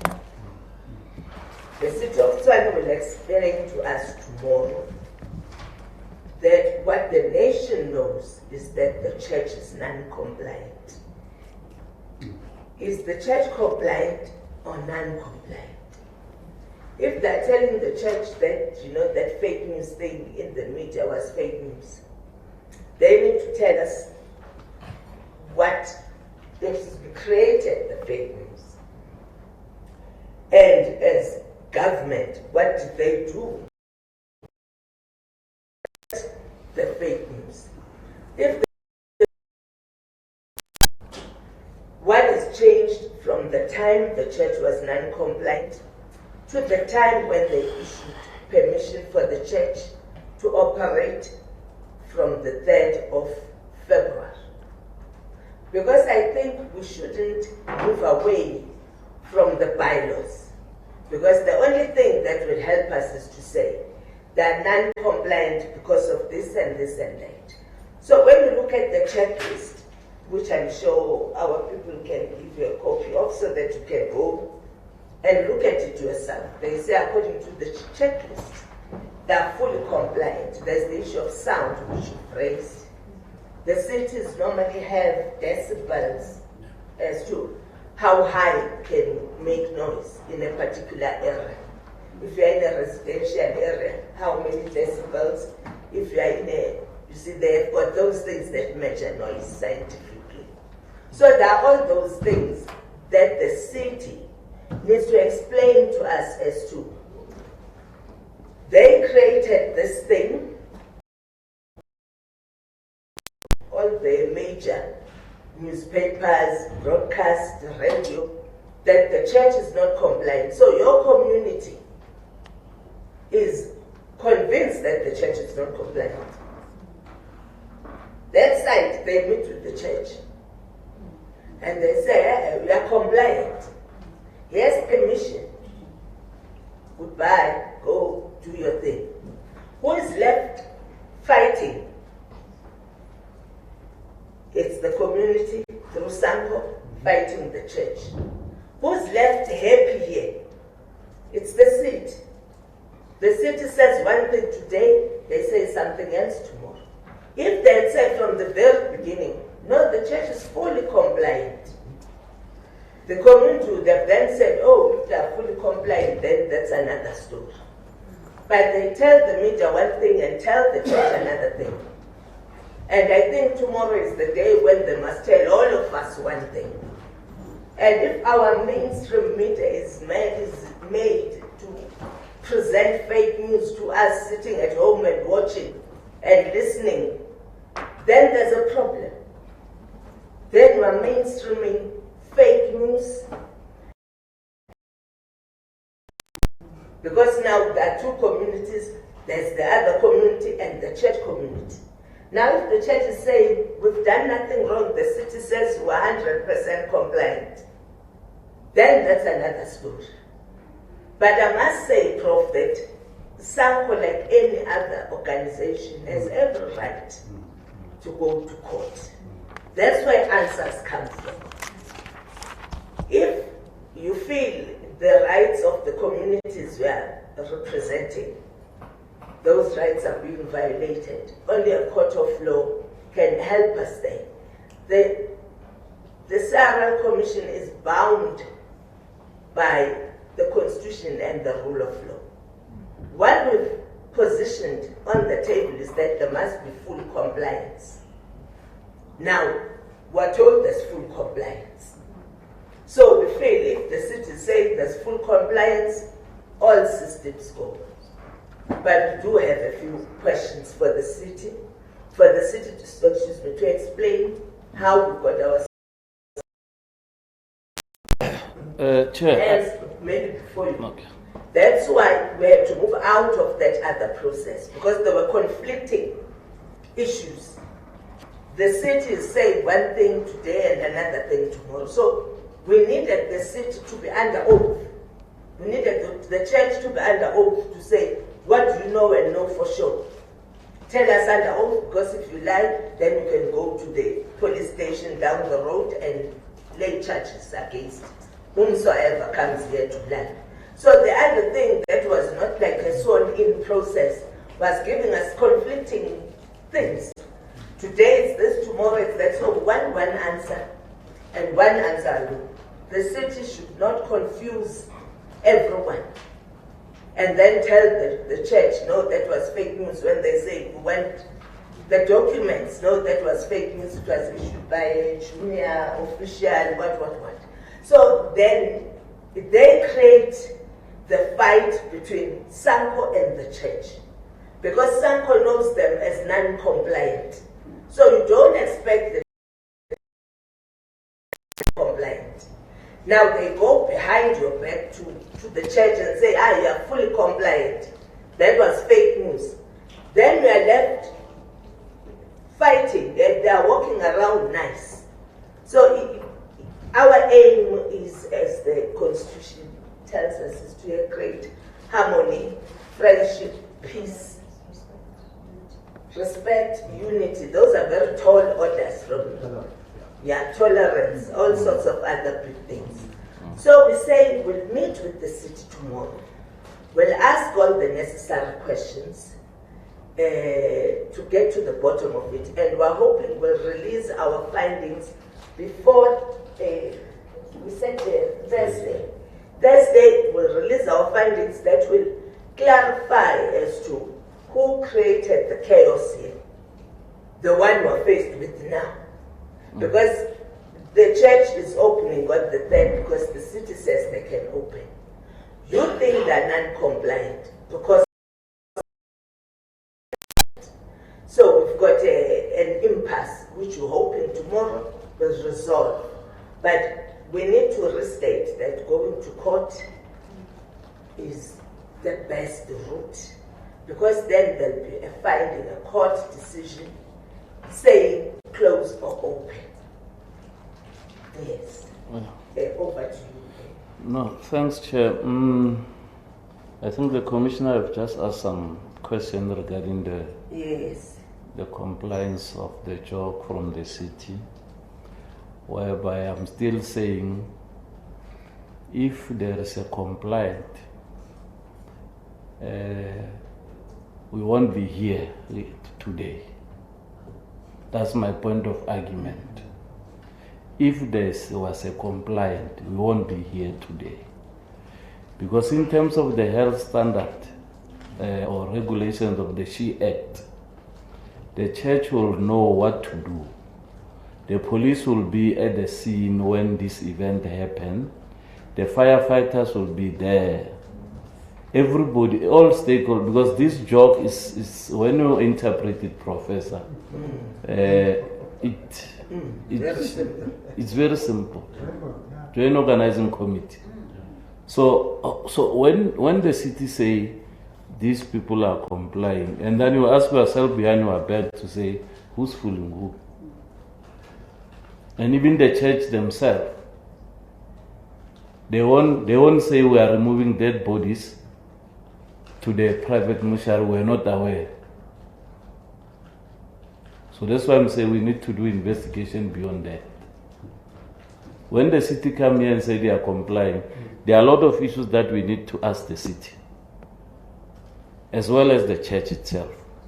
Because as I'm saying, from a layman understanding, if I'm running any event where is being approved by JOG, it can be a festival, it can be a church, it can be whatever event, there will be police on site there will be fire brigade, there will be emergency people,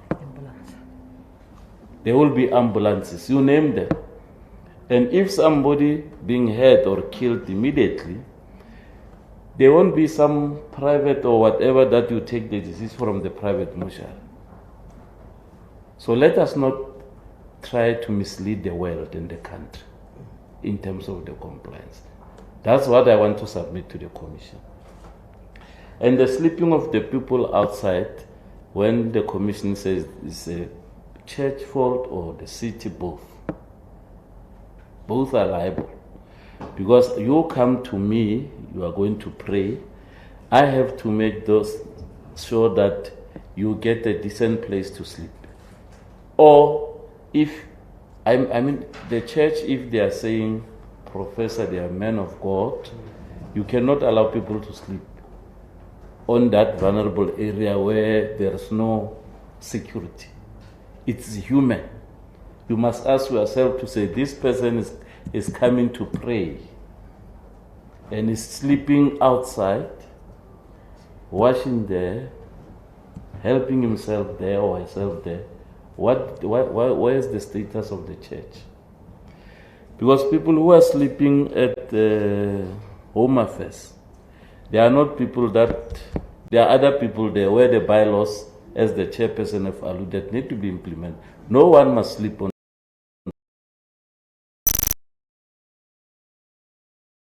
And people who are sleeping next to, at the gate of the church, you cannot sleep there going to the home affairs. They sleep there, we have spoken to them, they've confirmed that we are churchgoers, we are waiting for Papa. I say, no problem. But in terms of the law, that's where we need to protect our human dignity of our own people. It's our responsibility. Coming to the issue of the noise chairperson. You know, when you apply for a taboo license, for example,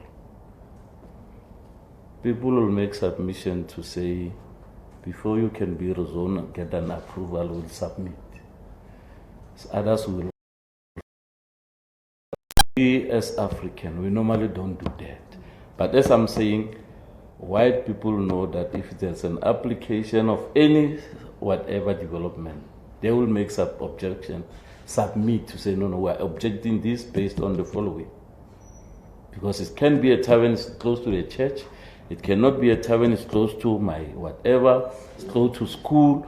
We oppose on the following reasons. So this one, as I'm saying, it was not rezoning. The community, we can say, they have never had an opportunity to submit or make their submission an object. But what they are raising concern is say the noise.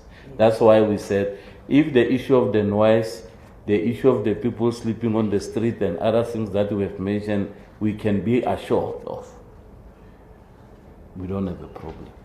As I'm saying, when we go to the court and test the law at the High Court, it's when we don't agree. But as I'm saying, on the commission itself, further than this commission will also consult and check our legal department to say, we have made our submission to the commission, and we further feel that the city have granted the church to open.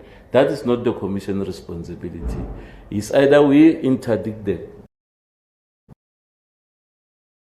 both parties. There will be a first and second defendant, respondent.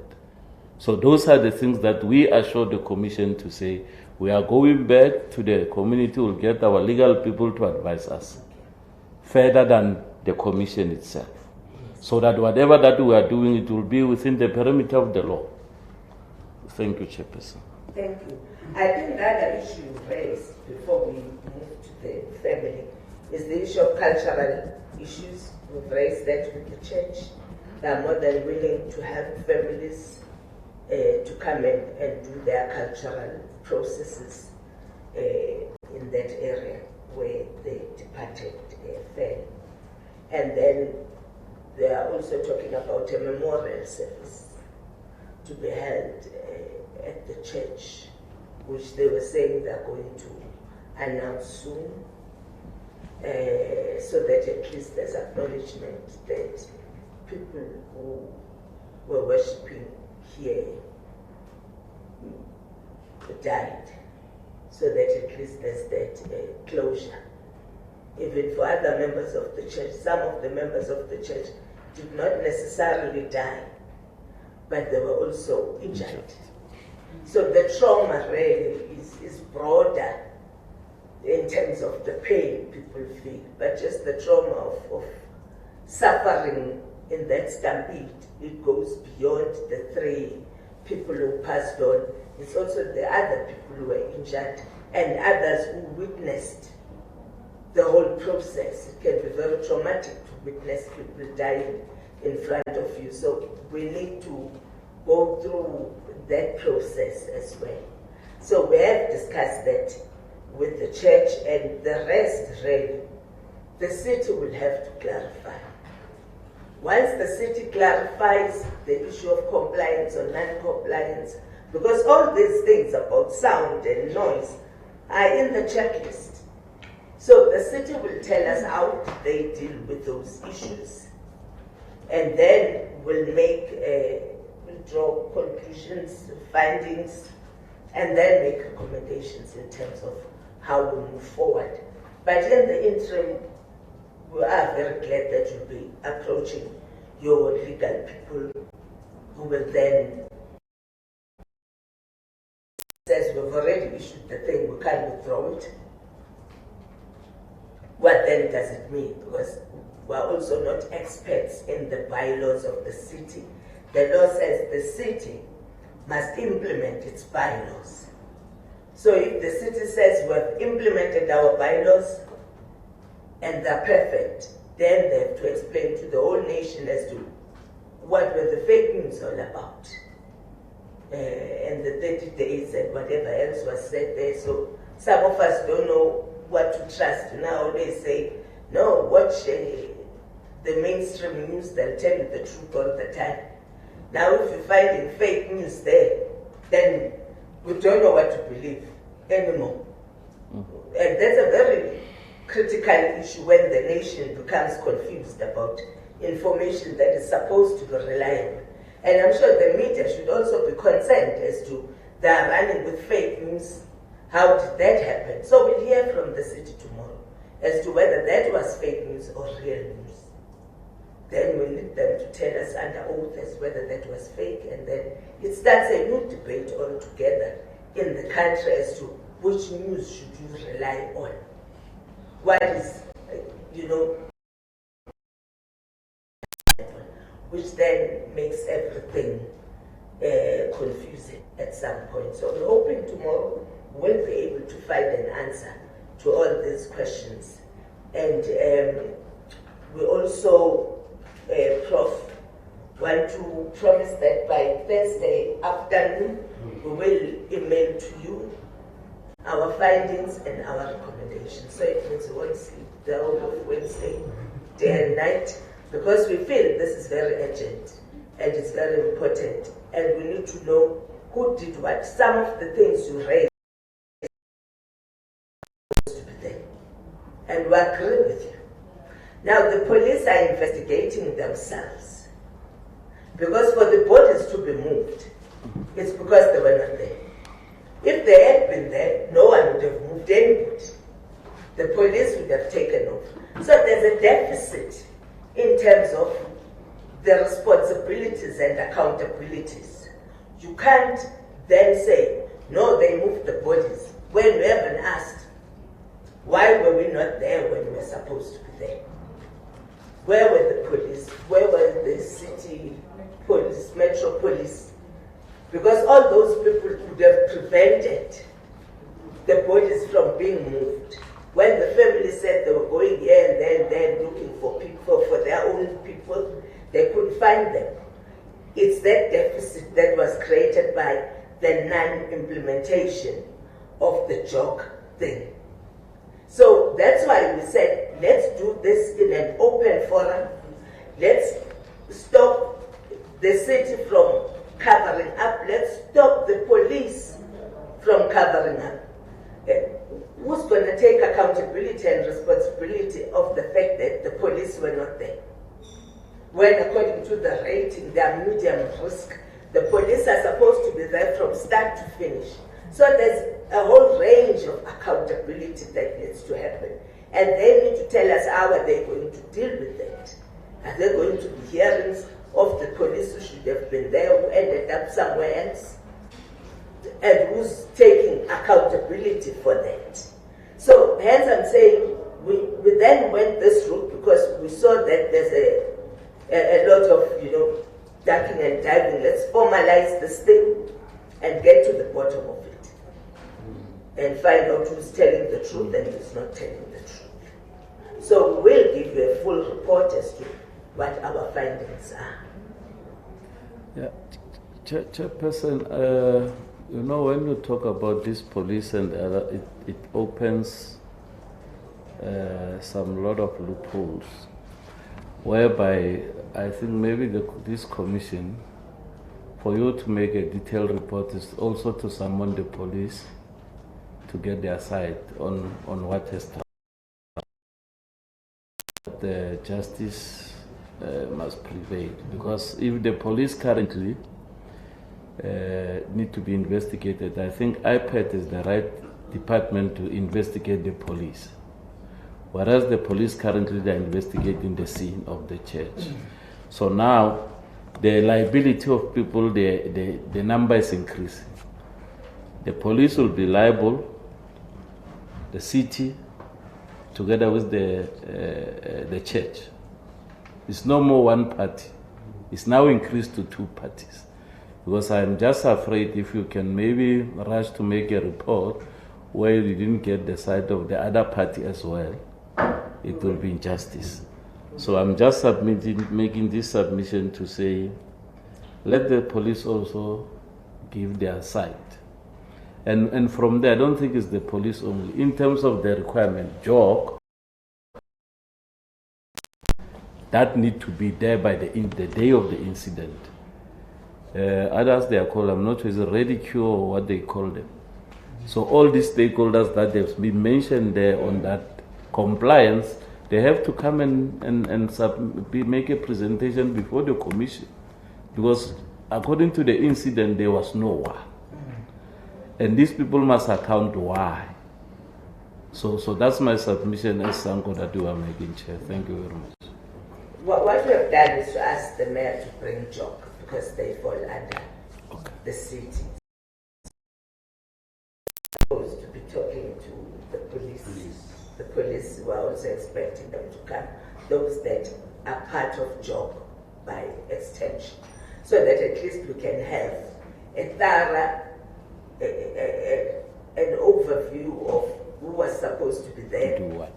who wasn't there, and why they were not there.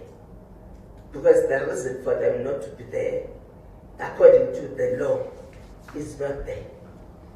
So were they there, were they not there? If they were not there, they're in breach of the bylaws already. So it's not going to be hard to dig to that level. Yeah. Now, lastly, Chairperson, I just want to understand, as I'm saying, some of us it's a new thing to appear before this commission. We don't know, we are not sure about the terms of reference of this commission. Okay. And we don't want to find ourselves doing something that is contrary to this commission. Yes. As we are saying, as a stakeholder, because of the church pleading with Sanccol to say, we are your members, we are your children, protect us as well. So out of this commission, we want to check if the Sanccol is allowed to discuss further out of this with the church. So that there are some times where the issues are saying, this issue are in our hands, they are within the law. This one is not allowed to speak to this one. So we need to get the clarity on that to say, going forward, what need to be transpired, so that we are not trembling on the conduct of the commission. Yeah. So as community organization, we are being abide by the rule and the constitution of this country and the rule of this commission.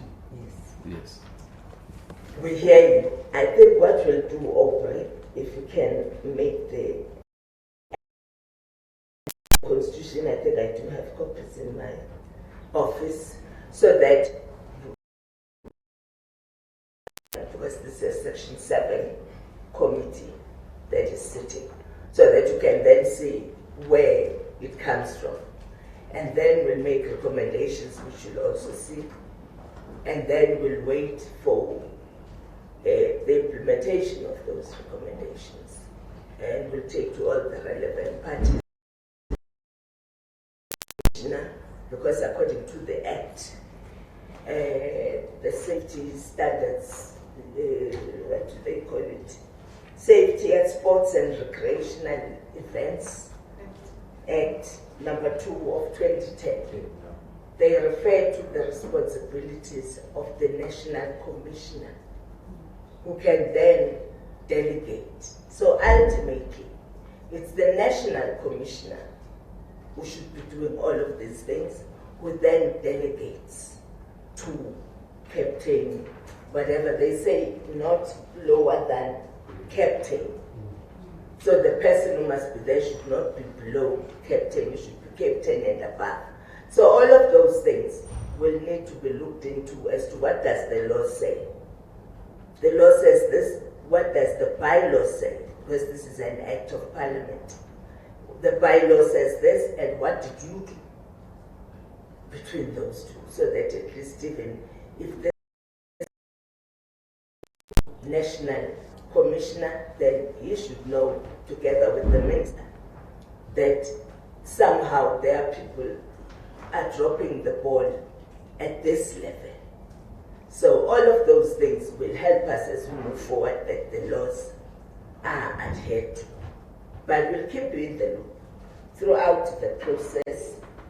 What is this? You see, the issue of talking to the church, as the church says, the church told us that they are part of your community. They see themselves as a community that you should be protecting as well. So as people who are in the community, church as a member, as members of that community, there's nothing stopping you from talking to the church. Yes, and this process doesn't mean you can't talk to the community we are representing. Prophet Bushiri asked us to ask you why they are not seen as one of your children. Okay. I think we'll just get our membership for the church to affiliate. Thank you. Actually, I think it's a very good idea. Seriously, all the churches all over the country should be members of Sanccol, because they are part of the community. They are serving the community. And as you say, Sanccol is not a political party. So you need maybe in your higher echelons to be discussing these things about how they're supposed to unfold. Yes. So we'd like to move on to the family. The chairperson told us that the family would like to say something. So we'd like to hear from the family's perspective what they want to say. Thank you. I just want to ask you on this issue of memorial service. Who suggested that? Because if it's their decision to do a memorial service, this incident happened around 4, they said it's between 4 and 5 in the afternoon. Okay? And then they did conducted the church service the whole night after that incident happened. So as to how on earth do you respect human dignity? Do you respect our mothers, our family that were here, that were there at your church? How? Was there any human dignity respected there? There's an accident happening now in your house. You clear the scene. You took them like piece of trash. And then after that, you continue with your service. Then you call yourself man of God.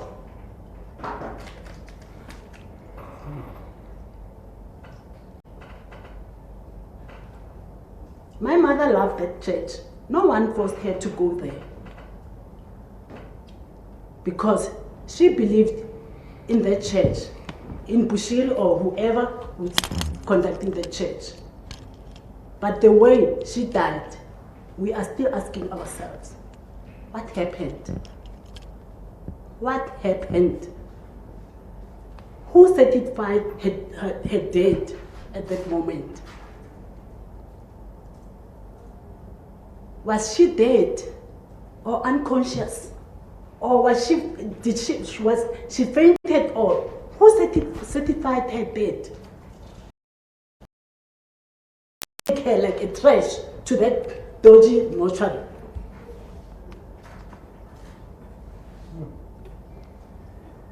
My mother's body was like You know, when I found her on Monday, we struggled to find my mother.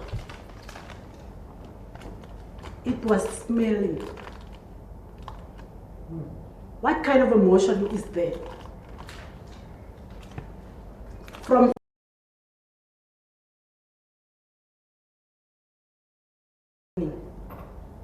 all the church members were dodgy. I was going from the police station to the church, you know, running like a headless, informing the police, whatever step, I'm going to the church. The church are calling me to come and identify my mother from the photos. No one was able to help me. You know, ending up in that big showground, standing, you know, checking everybody who is sleeping around, if my mother is not one of them. And I even asked them if maybe she's one of those people who are lying around there. Maybe she's sleeping. Have an intercom or something to, you know, call these people, ask them, who's Sarah Mohlala? We are looking for you. Are you there? Are you injured? What's happening? And one thing that made me to see that these people are not respecting the human dignity. They were like saying to me, how do we know that your mother was one of our church members? If it wasn't because of that bag of our mother we found in the church, then till today, we will be looking at anybody who we think will look like my mother. My mother will be missing. So I need to know from the bishop, are they calling him bishop or papa or whatever? I need to know. You are the father of the house. There's an incident, according to an incident happened. You were informed. Something like this has happened. It's a tragedy incident. Why don't you close the church and moan? But Friday, you go on with your church service. Saturday, everything was going on. Sunday, crossover. Well, it's 31st December. And it's supposed to be a New Year celebration day. Not even one of them came to our house for condolences. You know, these people, they need to tell us. Maybe if they can talk to us, we'll have closure. They need to talk to us.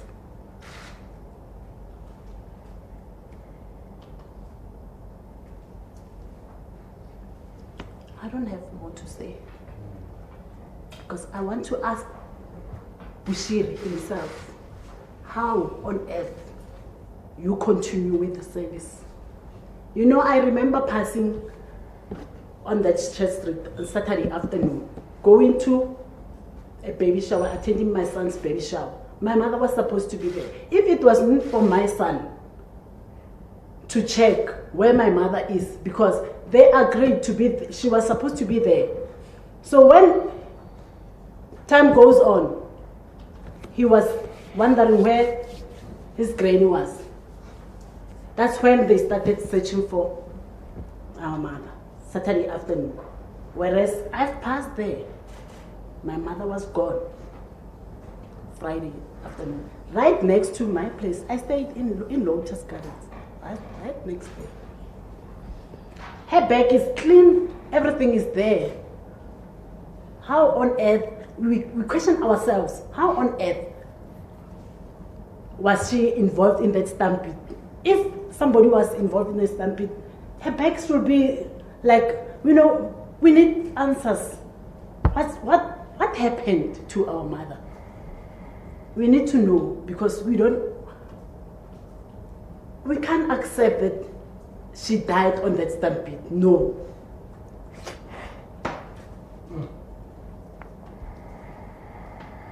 So as you say, human dignity to church members, to church whoever.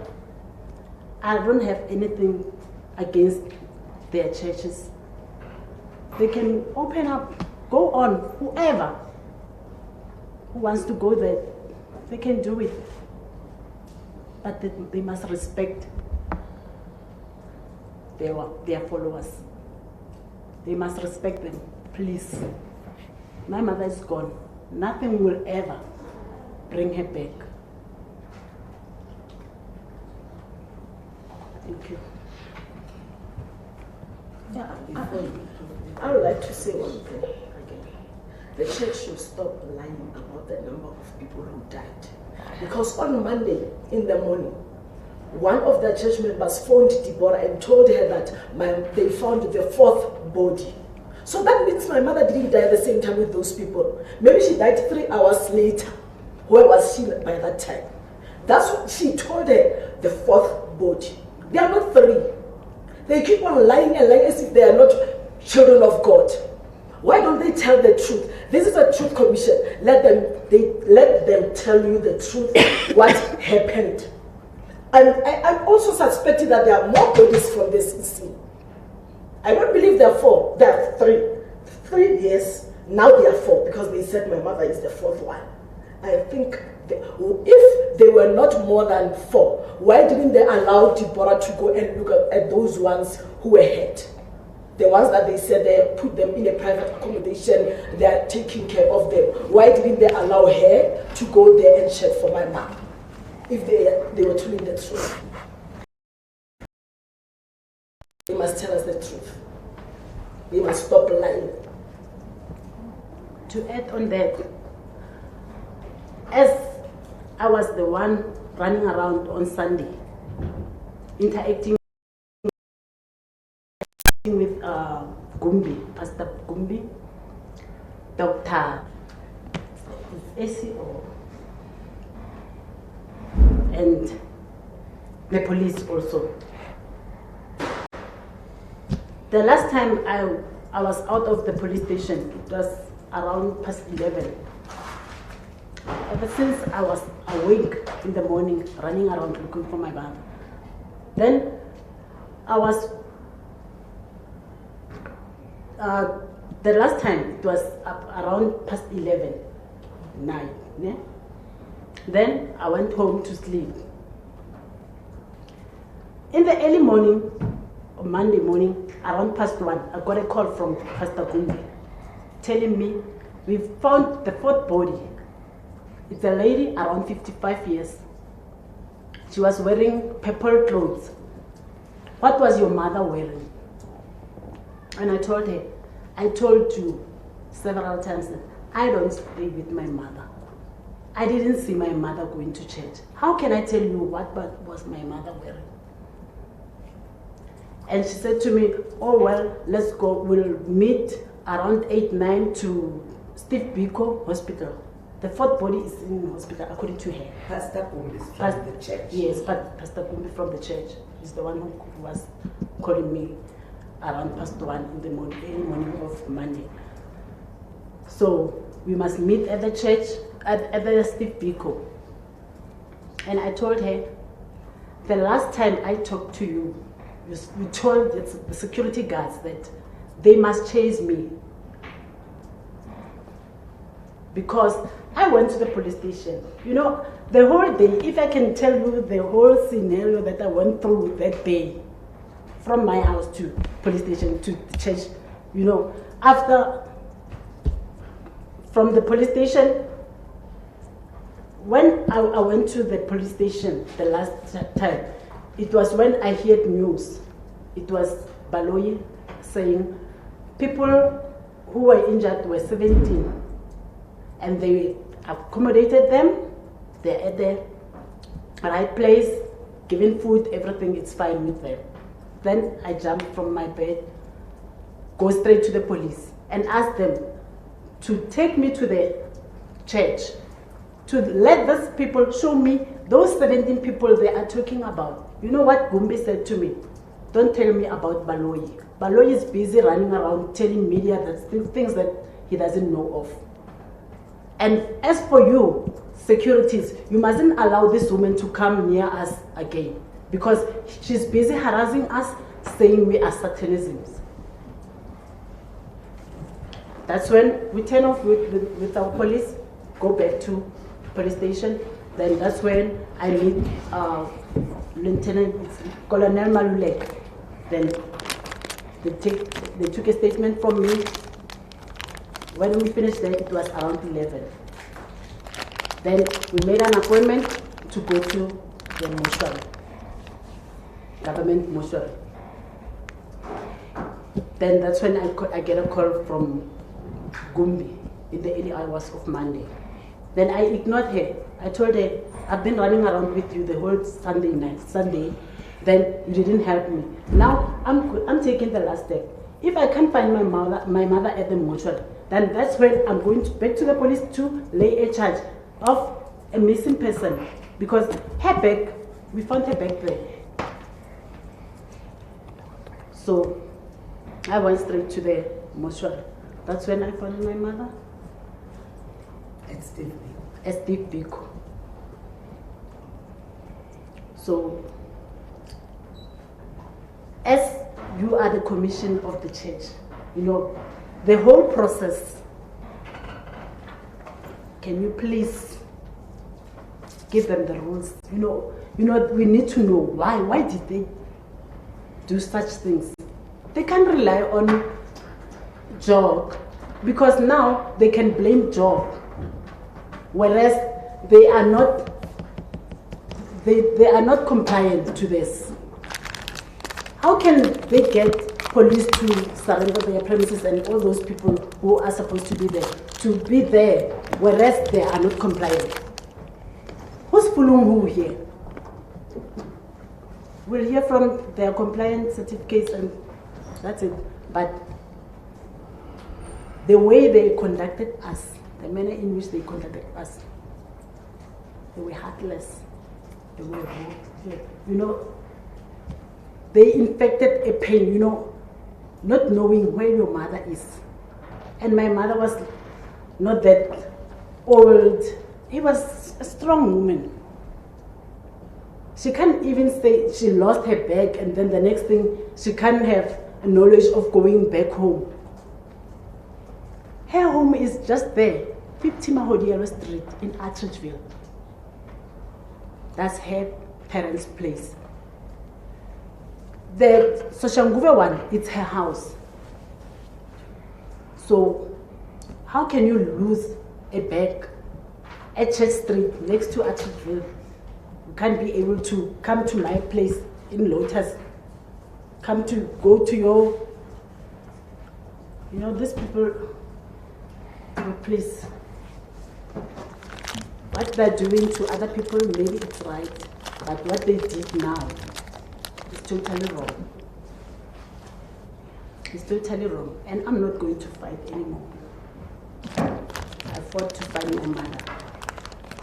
Immediately when I found her body, I was like relieved. I didn't cry that much. I didn't cry that much.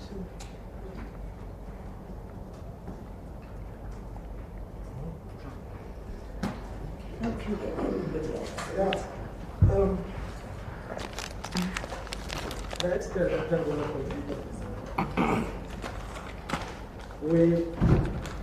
we learned about collective right? So around afternoon, right? And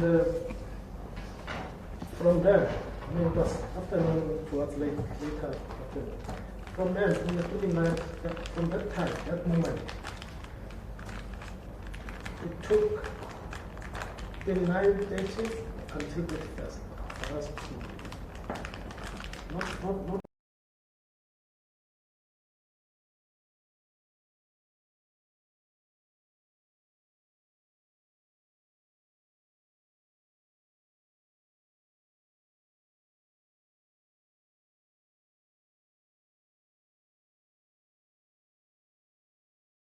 those days.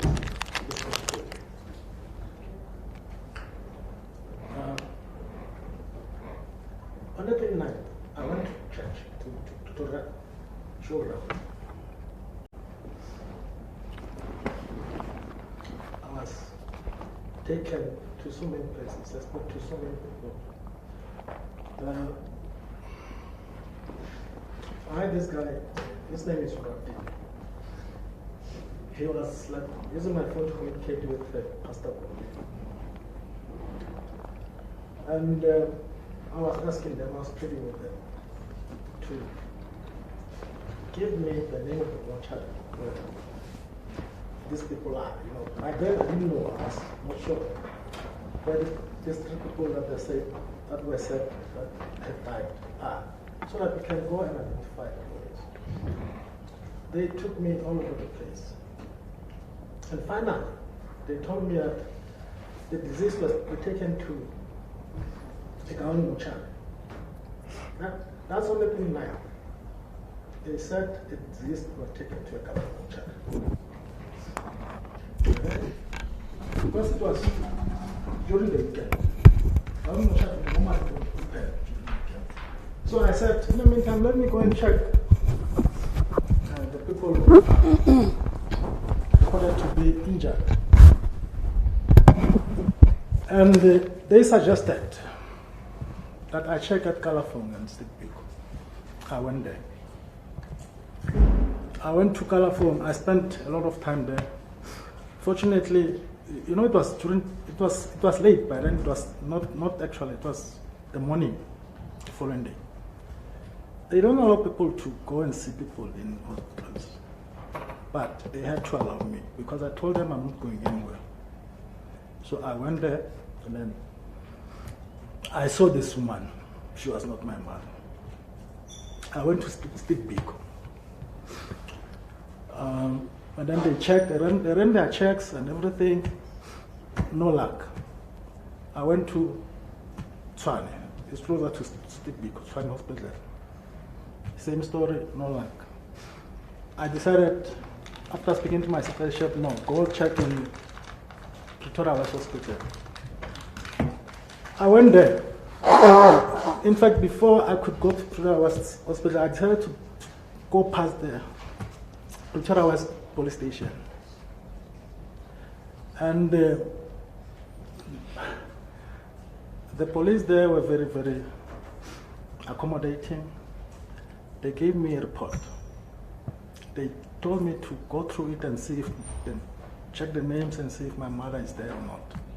And then I went through the report. And I realized that the mortuary that they mentioned there is Redford Funeral Parlor, which is based in 1 Cabo Street. This is after the people at this church told me that my mother, I didn't know by then, but they told me that the deceased were in government mortuary.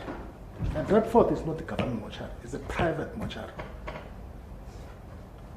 I checked the register.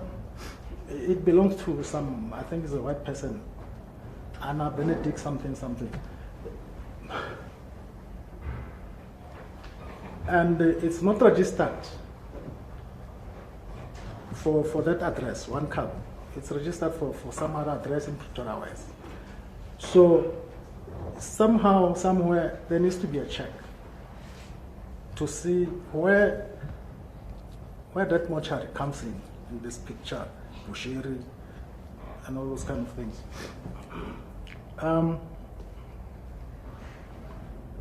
The Prof has mentioned the issue of dignity, human dignity.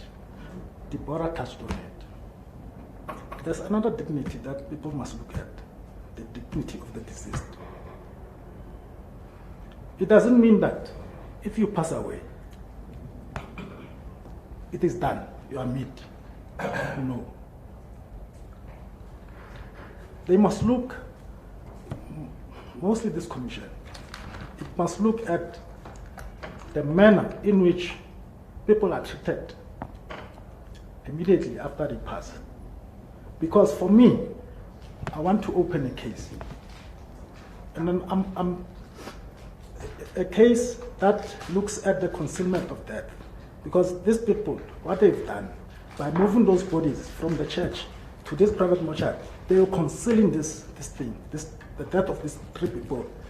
Maybe they were hoping that no one will know about it. Maybe they were hoping that these people were coming from Nigeria or somewhere to this church. And then no one will come looking for them, and then they will be buried in that, normal way that people are buried in. Many, I think it's 4,800 per year. People in South Africa are buried like that.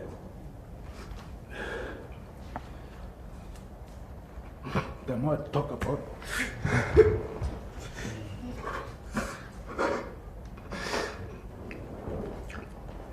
so please, this commission must get that from now on, because it affected me. The issue of memorial service, the board touched on that. It's a no-go. I will never go there. I'll never go to the church. I'll never spend a day of prayer with those people again. At the funeral, it was the last time. So, forget about it. Maybe if they didn't go through with their service on the 28th of December, then it was going to be something.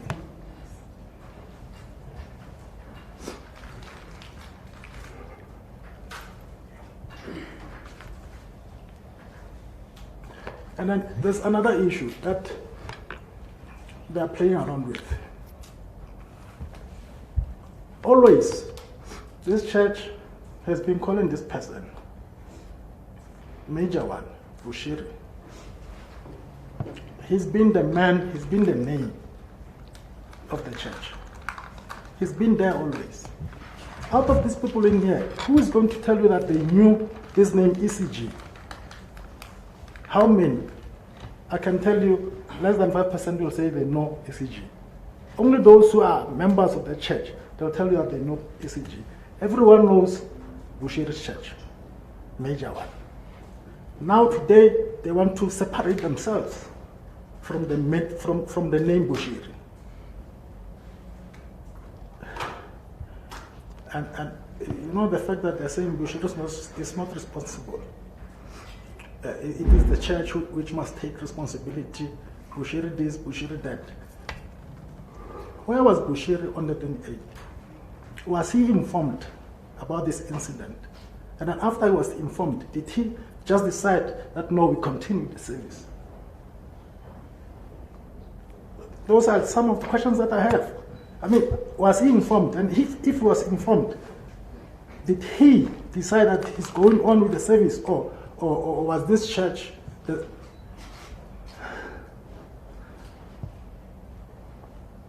And then I'm going to pass on that one and then ask again.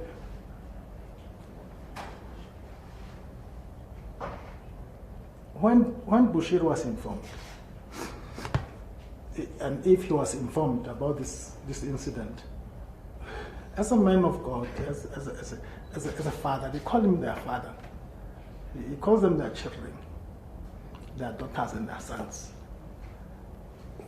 Was he not conscious enough to say, let's look at the incident, where these people are coming from? They had my mother's handbag. They could have just said, let's try to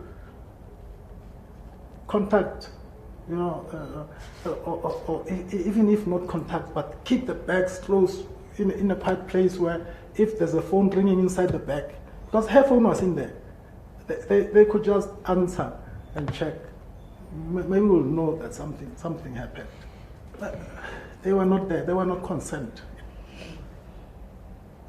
So I have so many things. I think I'll just say thanks and close it here. Okay, thanks. If you can switch off for me. I think there are several issues that other commissioners will add. The issue I heard from you, Sisi, was that you need answers. you need to sit down with Prophet Bushiri. So firstly, the memorial service. Yes. Who suggested that? We had a meeting with them as part of the mediation process. Part of what we said was that the church needs to show remorse, because we're also of the view that the church couldn't have gone on normally. We've raised that issue with the church. That here, when things go wrong, you need to deal with things in a particular way. Hence, we even raised the issue that some people might want to go back there and deal with the whole thing of Ukland Muntu, the spiritual aspect of it and the cultural aspect of it. And that there should have been an acknowledgement of something horrible has happened here. It can't be business as usual. Because when people pass on, even if it's a school, and someone has died and they died in a car accident, the school would have a memorial service to acknowledge that these were people who were living with here and something terrible has happened to them, that there should be a process of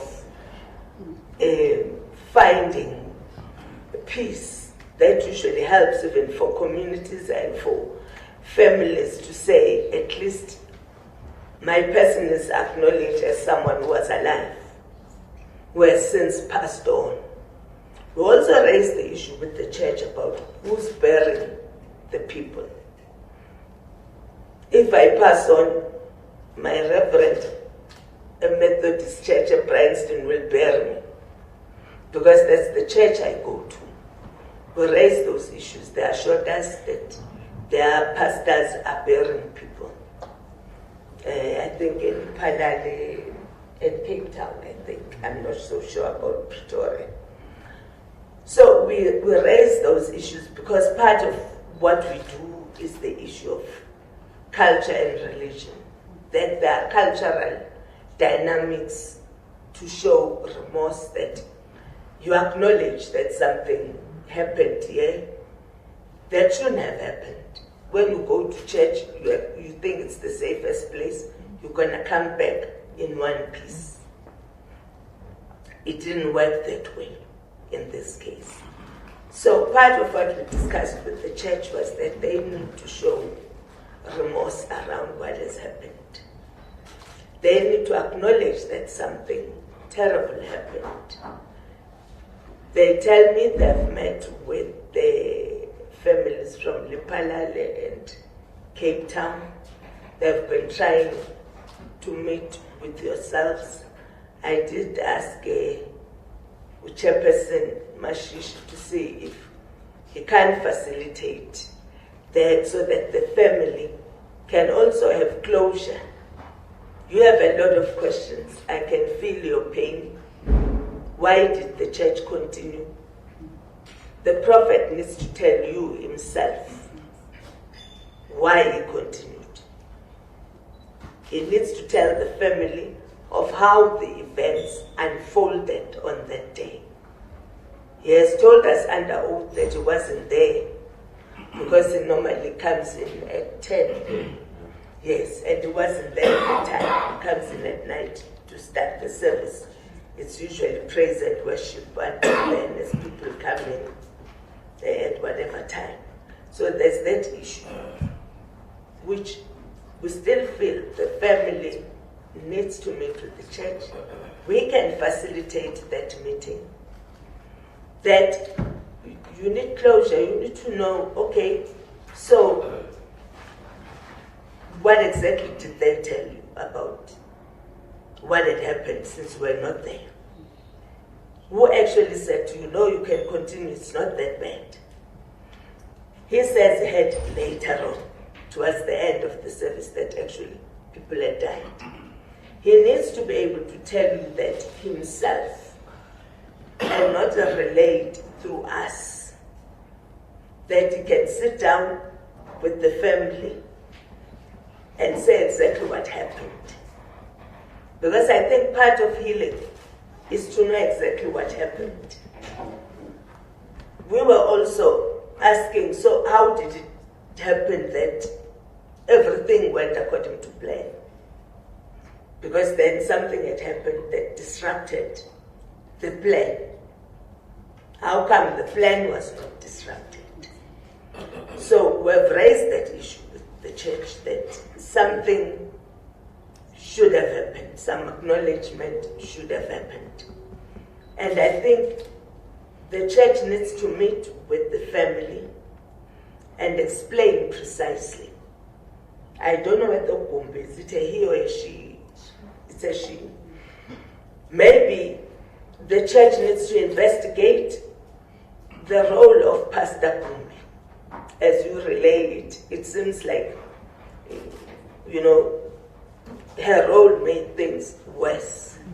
Instead of giving you the information that you desperately needed. When someone who is much older vanishes, it's very difficult to deal with that because you think your mother is going to church, it's a safe place, she'll come back.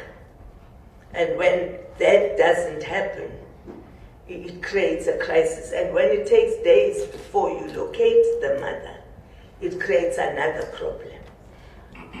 That I think the police are investigating as to who moved the bodies, where the bodies were moved to, so that they can locate who actually gave the instruction to move the bodies, who actually decided on that particular mortuary, excuse me, which you say didn't have the resources to look after, excuse me, the body.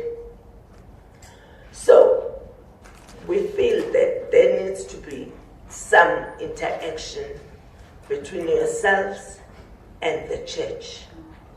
To have closure, at some point you need to face the church people, not as in one and one and one, but to face them around.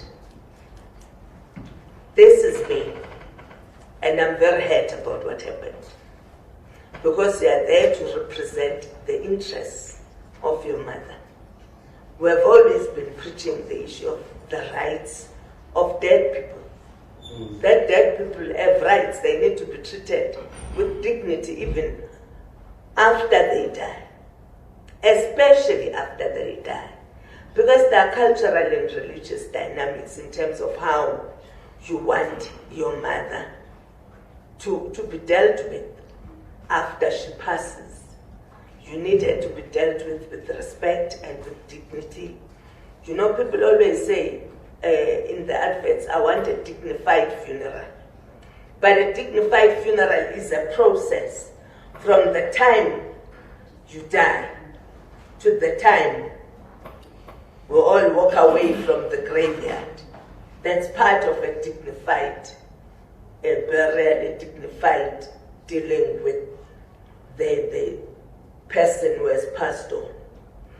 So we understand exactly what we're talking about. We've raised this issue. I would want the prophet to tell his own story and not be told through us that he has told us this is what happened. I think he owes you an explanation. We've asked them to meet with the other two families. They've met with them to explain to the families what happened, because you all want to know the very last moments. How did this thing happen? Not from the newspapers and TV and wherever. Now that we hear in fake news. You need closure, and closure will come with the fulfillment of the questions, the answering of the questions. They're not wondering anymore as to what happened, how did the church, because you see where you're sitting, it's like the bodies were taken and dumped somewhere and they continued with their lives. We came here to do this and we're going to do this. So there needs to be a time when you sit down with the church and you ask all the questions you have. And at that point, you feel okay, they've given me all the answers that I needed. And that's when you can think of healing, beginning to heal from this untimely death. I would put it like that. People always say God determines these things. But you expect your mother to die peacefully in her bed one day when God calls her. You don't expect her to die screaming. It's not a very good picture for someone who is much older.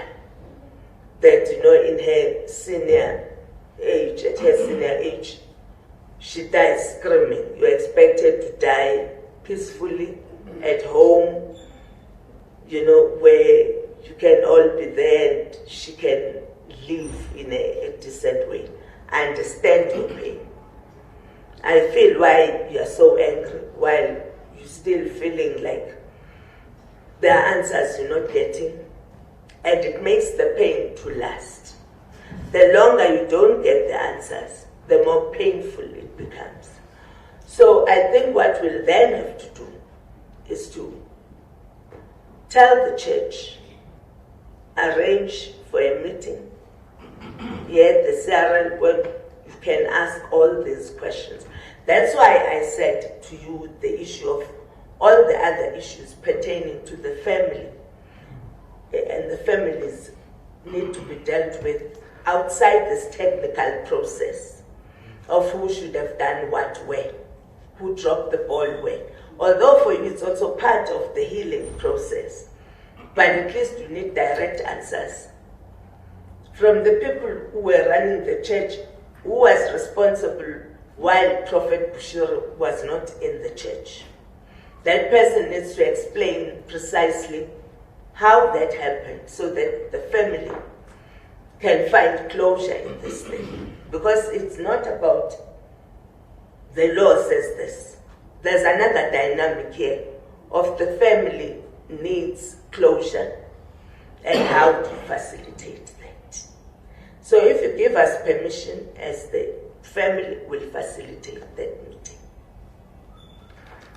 Thank you. We do give you the permission to facilitate that, because Aloy tried, I think it was last week, to call me and say they want to meet with us and ask them where. They said in Rustenburg. I said to them, why so far? I can't go there because I don't trust you guys. You'll kill me like you killed my mother. So I need to be with them, around people who I can trust. So now that I know you are I didn't know about CRL commission and stuff. Today I've learned that they've got superiors who will, and this is live, I think, I've heard. So at least I'm safe. I even called Colonel Maluleka and told him about Baloyi saying we need to meet with them in Rustenburg. So I told him, I can't. If he wants to meet me, he must come to my place or to my mother's place, because he did once come in the around 9 o'clock in the evening. Baloyi. Yeah, it was Baloyi. Baloyi, Yes. not Bushiri. Not Bushiri, Baloyi. But so now, Bushiri wants to meet us, but it's a problem. I don't trust him. He doesn't trust us, maybe our surroundings. I don't know. So we need a place. I told him, get a suitable place that will suit us all. Then you let me know. I'm ready, I need answers. So ever since my mother passed on the 28th of December, till today, there's no right movement of us meeting with them. And I have a son, my first son, who noticed that her grand is missing. Today, he goes, he's a ZCC member. Today, as I tell you now, he's drinking. He's normal. He's a white person. What goes through his mind? I'm afraid, I don't know what to say. I don't know. If you ask him now, right, then he'll say, yeah, my bishop. But the drinking part of it, I'm scared. I'm scared. Usually, when such things happen, you need trauma counseling as well. Because the family needs to get professionals who will help the whole family go through. As you are saying, your son is struggling. He needs assistance. That's why I was saying the issue of assistance with the families should not be part of this. We need to have a separate process where we can then look at the needs of the family, what kind of counseling they need, how can that be made available to the family, because those are more urgent issues where you need the correct professionals to help with that whole process of healing as a family. I'm one of those people who don't believe in throwing money at problems, because I don't think we should be talking about money more often than not. You find that you get worse when you throw money at a problem. It gets worse than it was before. Rather than dealing with the issues, let the families heal, and if there's any other part of healing of another kind that needs to happen, then that is part of the context. It's not about money out of context, because I think money out of context causes more grief than first dealing with the soul and the spirit and then dealing with everything else. Yes, Prof. I think at the heart of what we are hearing is that the family did not expect what they received from what is called a church. They expect more care, they expected more embracing, and these things which they expect in the organization called the church, they did not get. So I think that's the biggest disappointment.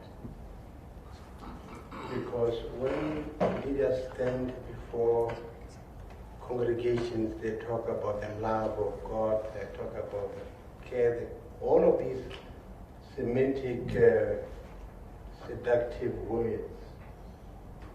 Now, when the tire hits the tap, everything just disintegrates. If the love we preach, talk about, is one that has been expressed first at the instance of the occurrence of death, holding them by hand, assisting to look for this and say, would empathize with you, this would have been the first step of healing in the many. Now, if they can't trust that their mother died the way it is purported she has died, then there are other questions such as, our mother could have died elsewhere, not here.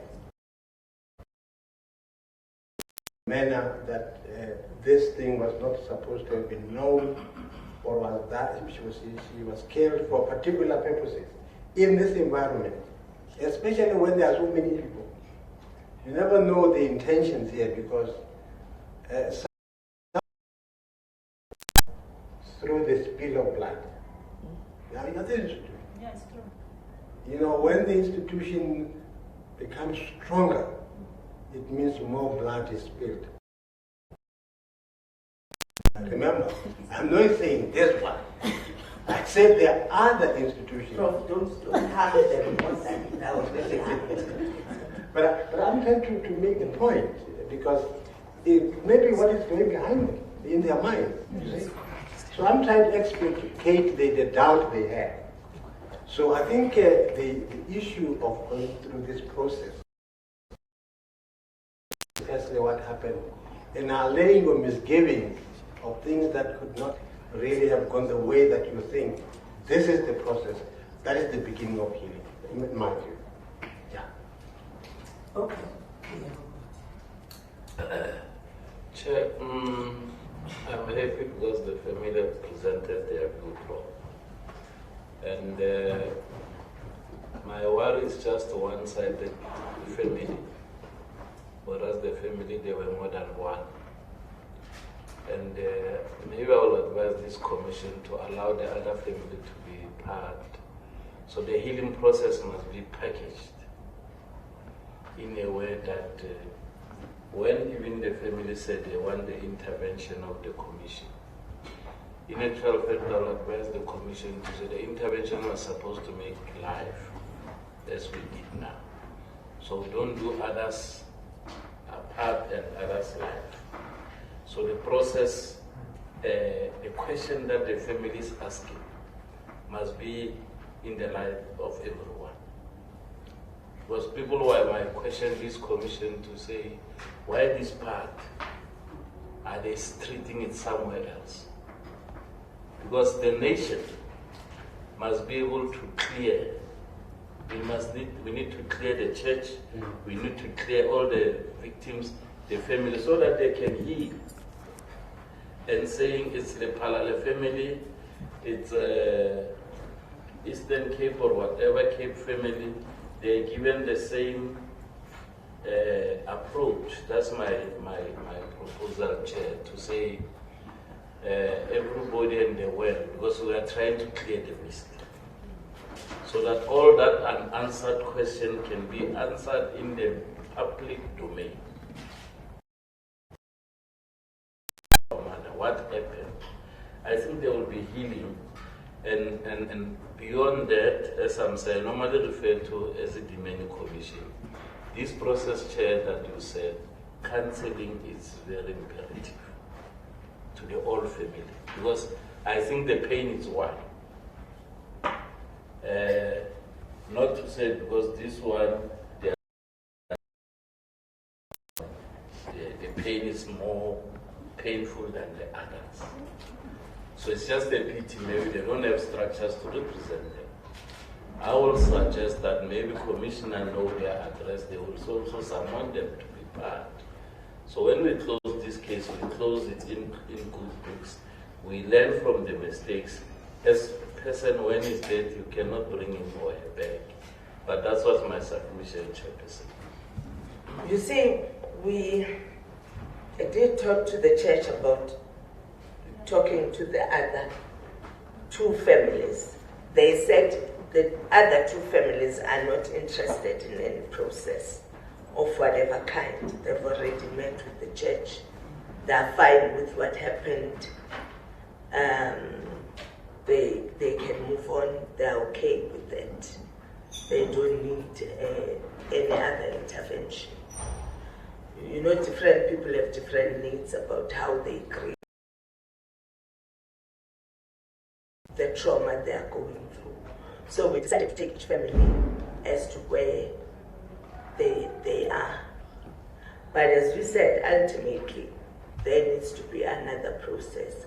When Chairperson Sanccol said to me the family wants to come, I then said to the church they can check with the other families whether they would also want to come.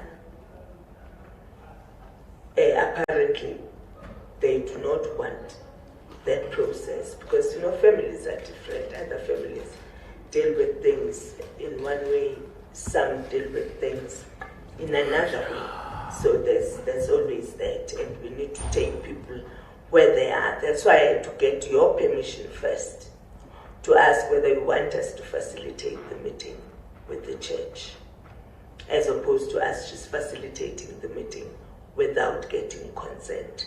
So there's also that we need to take each family where they are and deal with what they want to deal with, and then move on to another level and be guided by each family as to what they would like to do. So since we have a permission to facilitate this meeting, I'll check with the other two families if maybe they're still where they were in terms of meetings, or they feel they're covered, they don't need anything else. And we'll go and be guided by the families themselves on that matter, but we'll facilitate this meeting. We'll liaise with yourselves, Aubrey, you'll get their contact details, and then we'll facilitate a date that will be suitable to yourselves and facilitate that you have the meeting with the church. Okay, anything else? Okay, nothing from you?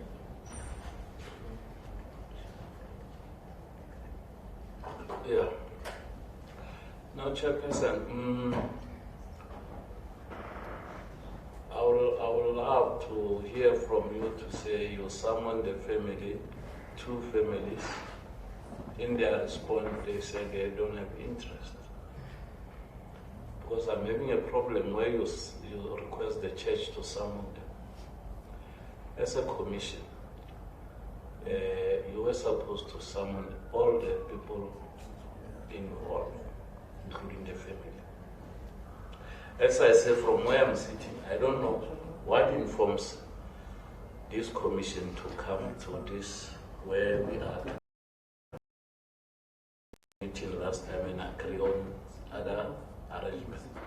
But in terms of the accountability chair, I will say you don't send the church to the family. You simply do your work, summon all stakeholders. No one has can be forced to participate in the commission. If they say we are fine, it will be on record. Remember, the public is very interesting about this matter. They want to know how do we close the chapter. So, as I was saying, I really appreciate your effort, but there were some technicalities from where I'm sitting. To say the mandate that we were given, I'm not sure about the terms of reference and the mandate that we were given to summon, who must summon, who must not. But from the layman point of view where I'm sitting, I'm convinced that all families were supposed to be part of this process. So that when we get out of this room, because if you can tell me to say, I'm fighting with my wife, go and tell your wife to appear before the court of divorce, I'll simply say, no, she says she's fine. But the right process needs to be followed of the summons to summon that particular person to come and appear. So that particular person in writing say, I'm not interested. So the world and everybody will see the commission have tried and make its level best to rest this matter, to put this matter up to rest. So that's what I wanted to submit to chairperson and also indicate this issue. As I communicate with this family and giving them the update, and it was not a strange match for them to meet with the church, but only what I have already raised to say she was not comfortable to meet with the church. But hence this process, it's a process that will make ourselves even Sanccol, because I think we have arrived where we want to go. We were driving this process to come here it is, and we are proudly say we are very happy with the way things have been unfolding, but with some technicalities that we are raising and saying, we say to the commission, in closure chair, go and do your report, look on the issue of the compensation, refer or benchmark on the judge Mseneke guideline, and come, because as we are correctly saying, you cannot determine the compensation in this now. The compensation will be recommended after you have made thorough investigation. But you are still saying as Sanccol, the church is pleading to us to say they are our members. We are aware that they are our members in the church, and we are willing to work with the church, but on condition that they follow in the right processes. They don't shortcut anything. Thank you, Chairperson. I think we must clarify that we did not summon any family, because we understand that families are still in mourning. You can't be in mourning and be receiving summons. That was done deliberately. We need to give the families time and space to be emotionally ready to deal with this. It wouldn't have worked for us to summon people in Cape Town and force them through a summons to come here. Because then they would have had to say to us, we don't want to come. And I'm sure the act will be very useful for you to read the act. Our act is such that if you don't come, then we must report you to the police station. Then how do we then report a family that is in mourning to the police station that they refused to come? So it wasn't an omission on our part. We are going with people are still in mourning. In many other places, if you are in mourning, you should be given 3 months, 6 months to mourn.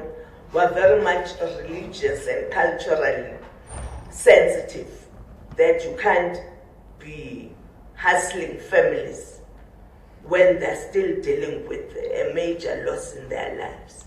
So we never issued any summons for any family out of consideration. Feelings that people are still trying to find closure. We can't be throwing summons at people. It's not like institutions or organizations. You didn't lose anyone personally. No, it's just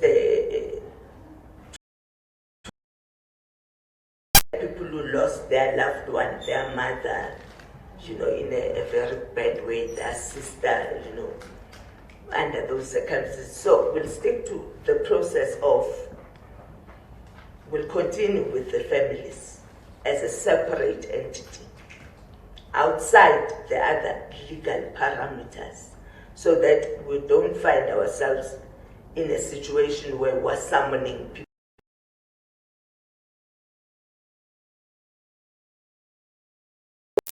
We will talk to the church as soon as possible. We're hoping next week, Aubrey, and then we'll make arrangements for you to meet the church. Again, we want to pass our condolences and to say, we feel your pain, we hear you loud and clear. We will do what needs to be done. Thanks a lot.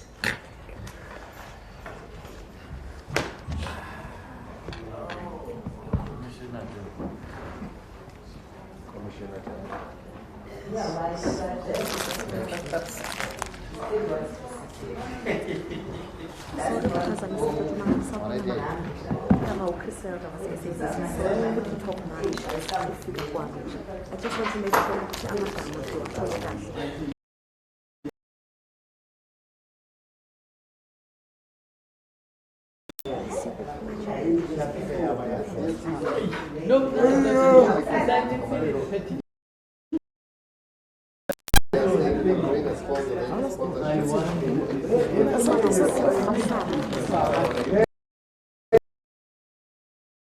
And then you have the same. Well, did you have a justice system? Okay, thank you.